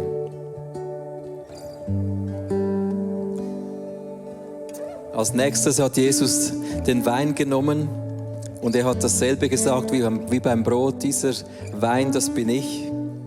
Wir werden nächste Woche mehr über das Blut von Jesus hören. Er sagt, dies ist mein Blut, das ich vergossen habe am Kreuz von Golgatha. Und in diesem Blut kannst du einen Bund mit mir schließen und dieses Blut gibt dir die Kraft für dein Leben. Dieses Blut ist der Schutz über dir. Dieses Blut reinigt dich von deiner Sünde. Und es ist auch hier wieder diese Dankbarkeit, dass Jesus an unserer Stelle sein Blut vergossen hat. Wir haben, als wir diese Serie hier vorbereitet haben, haben wir immer wieder dieses Haus vor uns gesehen, dieses Haus mit dem Licht drin, rundherum ist es dunkel. Und mich berührt, dass wir heute in den Häusern fast eingesperrt sind und dass wir das Blut von Jesus trinken dürfen, seinen Leib essen dürfen, in unserer Krise drin.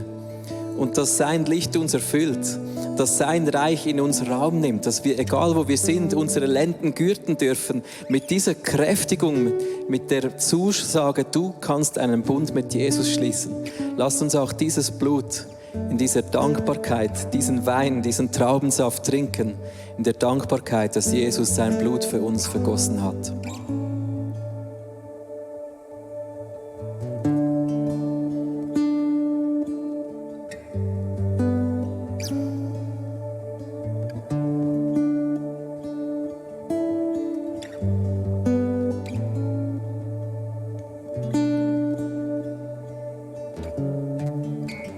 Jesus, wasche du meine Bitterkeit aus meinem Herzen raus.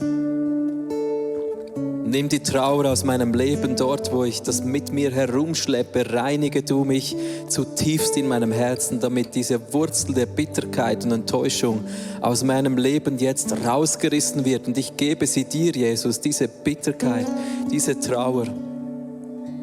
Und heil du meine Wunden. Mit deinem Blut, Jesus, bin ich geheilt, gereinigt, Jesus. Ich bringe dir meine Zweifel und Ängste, auch mein Versagen in meinem Leben. Komm und nimm du Raum in dieser Zeit, wo ich viel zu Hause bin, dass ich auf dich schaue, dass meine Lenden umgürtet sind mit der Kraft Gottes und ich mich nicht ablenken lasse von Dingen, die ich anschaue, konsumiere, mich hängen lasse. Ich will meine Kleider hochziehen und meine Lenden gürten in der Bereitschaft, dass du mich hinausführst in die Freiheit, Jesus. Danke, Herr, dass du kommst in die nächste Zeit, in die nächste Woche, in meinem Haus, in meinem Leben. Ich trage dich mit mir herum. Du bist in mir und ich in dir. Danke, Jesus, dass du mich bereit machst, dass du Hoffnung bringst in jede Situation meines Lebens. Amen. Wie genial ist es zu wissen, dass wir einen König haben, der uns dient. Dass wir einen Gott haben, der uns stärkt in dieser Zeit. Lass unsere Lenden umgürtet sein, gerade auch indem wir das Abendmahl feiern. Du kannst das täglich tun, um dir bewusst zu werden, wer dieser König ist. Dass dieser König Einzug hält in deinem Haus, in deinem Leben und du gewappnet bist für das, was auch immer kommt. Und er wird dich in die Freiheit hinausführen. Er wird dich sicheren Schrittes dorthin führen, wo du dir wünschst, hinzukommen. Lass uns nochmal diesen Gott anbeten mit einem Song. Vielleicht willst du aufstehen zu Hause, vielleicht möchtest du an den Boden knien, wo auch immer und wie auch immer du diesen Gott anbetest. Lass es uns mit Leidenschaft tun, diesen Gott, diesen König anbeten.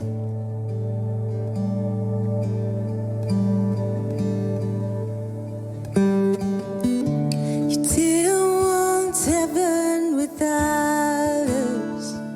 So Jesus, you brought heaven down. My sin was great, your love was greater. What could separate us now? What a wonderful name it is. What a wonderful name it is. The name of Jesus Christ, my King. What a wonderful name it is. Nothing compares to this. What a wonderful name it is.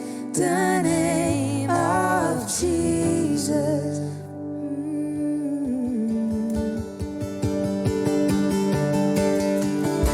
You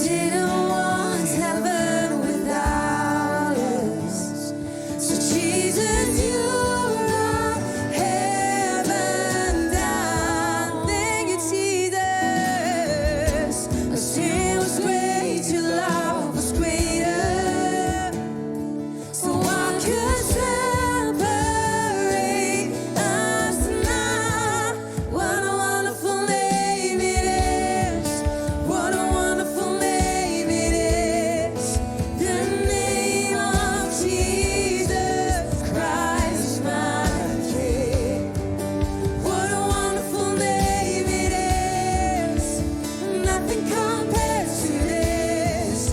What a wonderful name it is.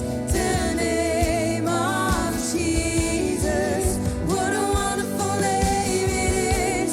The name that could not hold you. Death could not hold you. The victor before you. You silence the ghost of sin and grave.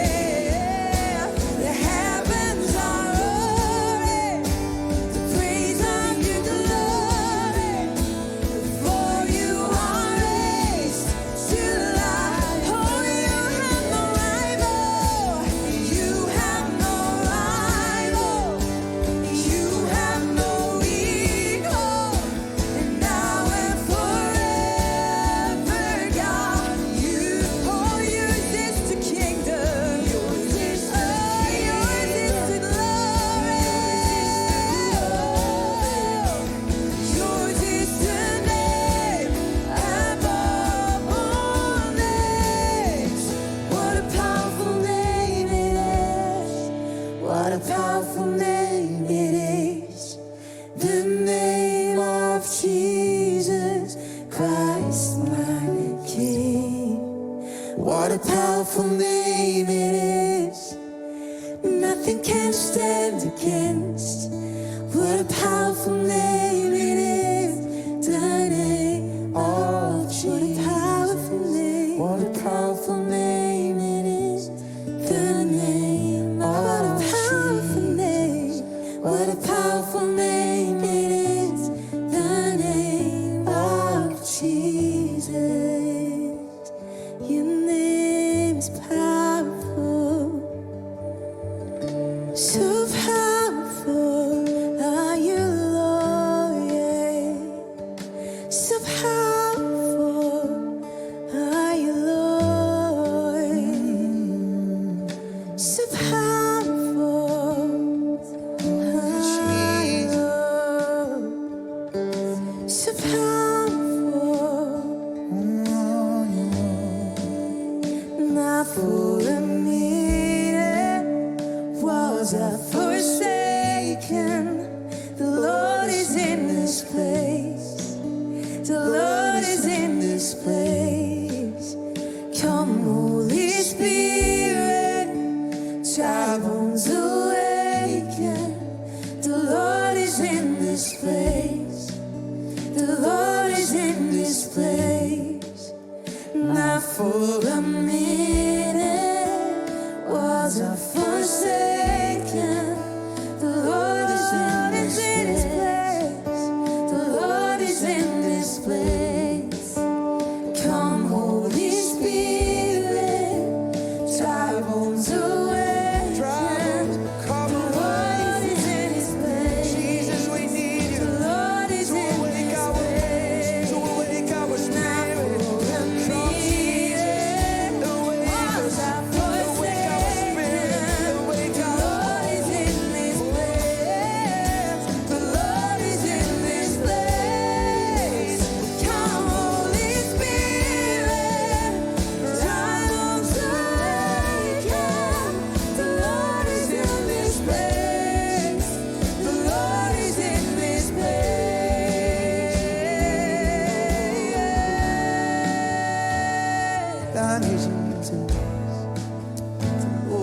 So, wow, was für eine Zusage, was für eine starke Message. Lass uns, wo auch immer du bist, Michi Sieber, einen großartigen Applaus geben. Come on, Church. Amazing, was für eine Michael, Michi. mega Ermutigung. Ich möchte euch mitnehmen zum Schluss, zum Ende von dieser Celebration, wo auch immer du bist. Ich glaube, dieses Haus ja, hat eine große Bedeutung für uns. Die einen von uns sind an der Quarantäne eingeschlossen, andere im Spital.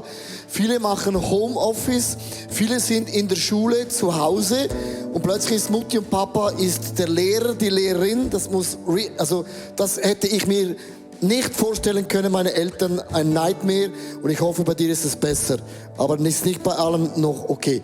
Aber lass uns dieses Lied singen, dass in diesem Ort ist Jesus. Ich möchte beten, dass in deiner Wohnung, in deinem Haus, wo auch immer du bist, ob Single, alleinerziehende Mutter, Lehrerin, was auch immer du geworden bist, Homeoffice, lass uns beten, dass die Präsenz von Jesus Christus deine Wohnung und dein Haus erfüllt.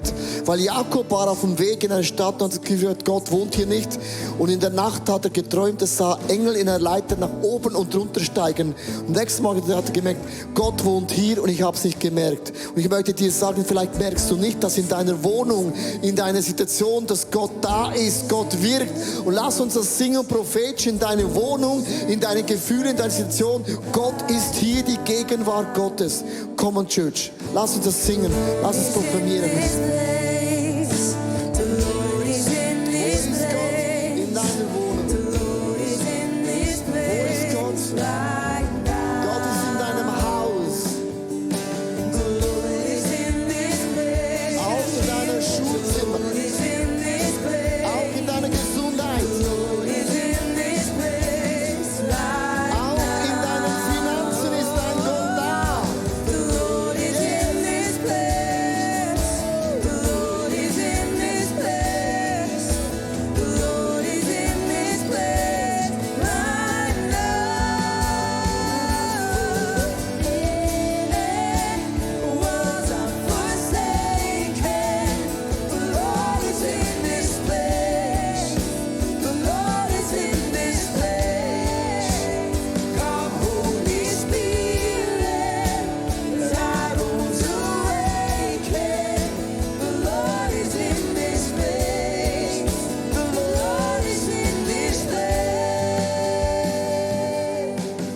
Der Dry Bones, da du dich trocken, ausgelaugt fühlst. Die einen haben mega Angst vor der Krankheit, mega Angst vom Sterben, mega Angst vor finanziellen Verlusten und die Angst ist vielleicht sogar berechtigt.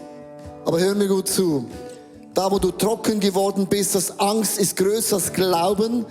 Da bitten wir jetzt, dass der Geist Gottes deine Wohnung und deinen Geist und deine Seele und deinen Körper wieder lebendig machst. Ich möchte dich bitten, dass du über deine Angst jetzt, die hat einen Namen, die hat ein Gefühl. Vielleicht sagst du, die Decke fällt mir auf das Gesicht. Mir ist langweilig, ich kann nichts mehr, ich habe keine Ahnung, was mit zu tun. Sing dieses Refrain nochmals über deine Situation aus. Es hat Power, Dinge zu proklamieren. In deinem Haus, in deiner Seele, in deinem Körper. Come on, Church. Come on.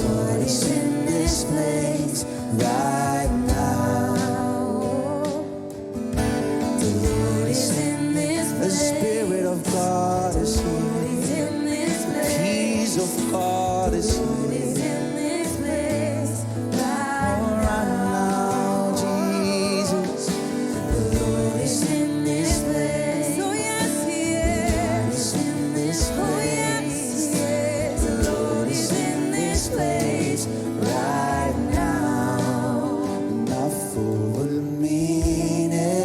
Moment, nicht für einen Moment, nicht für einen Moment, nicht für einen Moment, nicht für einen Moment, auch nicht in der Coronavirus, nicht für einen Moment. Come on, Spirit of God. Erwecke mein Leben. Erfülle meine Wohnung. Zünde in meiner Familie ein Feuer an. Geist Gottes, schenk mir neue Ideen, die ich noch nie hatte. Lass Dinge geschehen, die waren unmöglich. Und ich möchte dein Leben segnen. Du musst wissen, das Blut von Jesus Christus vergibt, versöhnt, heilt, beschützt dich. Das Blut war im Alten Testament immer eine Waffe gegen den Feind, eine Waffe gegen jede Krankheit. Und ich möchte das Blut von Jesus Christus über deinem Leben aussprechen. Es ist wie ein Schutzschild in deinem Leben. Es ist wie eine feste Burg und die Freude an deinem Gott im Himmel ist deine Stärke. Amen. Amen. Ich finde es mega wichtig, dass wir den Halt an diesen Gott nicht verlieren, weil er ist in deinen Siegen der gleiche Gott, auch in den Niederlagen hat sich Gott nicht geändert. Susanne, es gibt viele Leute, die haben Gebetsanliegen, sagen, was soll ich jetzt mit dem machen? Wir haben kein Gebetsteam mehr. Doch, wir haben ein Online-Gebetsteam.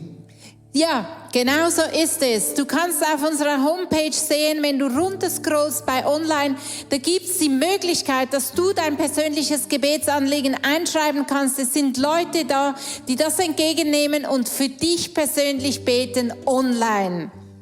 Ja, mir sagt er immer am Ende von der Celebration, also bis nächsten Sonntag. Und ich kann zum ersten Mal sagen, nein, nicht bis nächsten Sonntag, bis morgen. Bis morgen. Morgen, wir haben Kinder, Familien-Celebration, Kids-Celebration. Wir haben dann 180, den Youth Plan, den 20s, den Sonntag. Und wir haben morgen the Hour of Prayer. Wir beten 1 Stunde um 12 Uhr. Klick dich ein und sei dabei.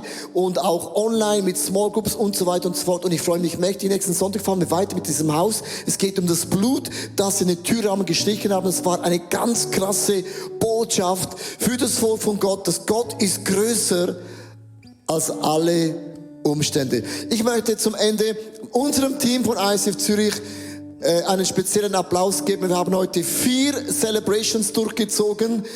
2 am Morgen, eines auf Englisch und jetzt heute Abend nochmals auf Hochdeutsch. Und das alles vor leerem Publikum. 4-mal und wir haben Leute in der Kamera, im Videoteam, überall. Und ich möchte dich wirklich bitten, gib diesen Leuten, wenn du jetzt im Aargau wohnst oder im Appenzeller Oberland, lass uns einen Applaus geben, dass man es hört bis in die Samsung Hall. Come on, von Deutschland, von überall, von Hamburg, von Berlin, von überall. Thank you, so amazing. Vor leerem Publikum, aber vollem online zuschauen. So cool, dass ihr dabei wart. Vielen, vielen Dank. Also denk daran, dein Leben ist in den Händen Gottes sicher. Die Hand Gottes umgibt dich von allen Seiten, beschützt dein zartes, kraftvolles, göttliches Leben. Arrivederci, tschüss, ciao. Bis zum nächsten Mal. Auf Schweizerdeutsch, ciao. Tschüss.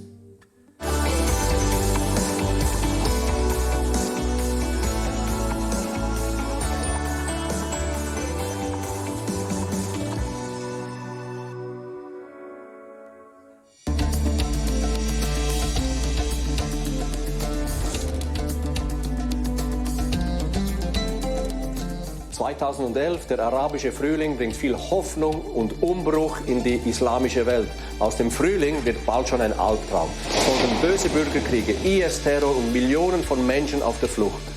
AVC, Aktion für verfolgte Christen und Notleidende, kümmert sich bis 2015 um ein Flüchtlingscamp von 8000 Menschen auf türkischem Boden nahe der syrischen Grenze. Inmitten von Not und Armut tut Gott Wunder und bald schon kommen mehrere hundert Kurden zu Jesus. Heute kann man sagen, dass in den letzten Jahren der vielen Kriege mehr Muslime zu Christus gefunden haben als die letzten 1400 Jahre zuvor. Auf Bitten und Einladung der Stadtregierung von Kobane helfen wir rasch und unkompliziert mit einer 60.000 € teuren Bäckerei und einer 100.000 € teuren fahrbaren Klinik im Gebiet Kobane, Raqqa, Aleppo. Die letzten Jahre waren es im Nordosten Syriens, im Kurdengebiet, plus minus ruhig. Das Evangelium zieht Kreise, die Kirche wächst auf Hunderte von Konvertiten und humanitär erreichen wir täglich Zehntausende von Menschen mit Brot und Medizin. Dann Breaking News und Schock im Oktober 2019, die türkische Invasion auf das Gebiet Rojava. Das Camp der Kurden, wo unsere mobile Klinik steht, wird bombardiert. Eine knappe Stunde zuvor drängt Gott unseren Mitarbeiter, das Gerät in Sicherheit zu bringen. 20 Minuten später und der LKW wäre zerstört. Vom Camp gibt es nur noch brennende Überreste. Dasselbe in Kobane. Nachdem eine Bombe unsere Bäckerei nur knapp verfehlt, fliehen alle Bäckerinnen um ihr Leben. Wegen dem Krieg kommen mehr und mehr Flüchtlinge nach Kobane. Wir steigen die Brotproduktion auf 60.000 Brote pro Tag, bauen ein Hospital aus, geben 600 Kleinkindern Milchpulver und Windeln, 150 Familien bekommen Decken, Matratzen und Essen. Selbst nach dem offiziellen Waffenstillstand bombardieren türkische Drohnen kurdische Soldaten und vor allem die Zivilbevölkerung. Ein Statement eines besorgten kurdischen Vaters bringt es auf den Punkt. Wir trauen keiner Religion mehr, außer wir sehen, dass gelebt wird, was Menschen glauben. Und bei euch erkennen wir, dass Christus lebt. Herzlichen Dank an alle für die Unterstützung, sei es finanzieller Art oder mit Gebeten. Ohne euch wäre unsere Arbeit vor Ort, da wo es am meisten wehtut, nicht möglich.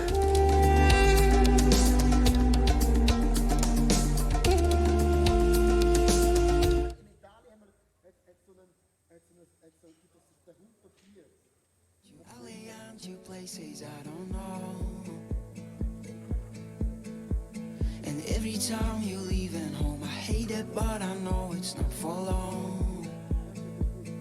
When you travel down the coast, when you look across the shore, when you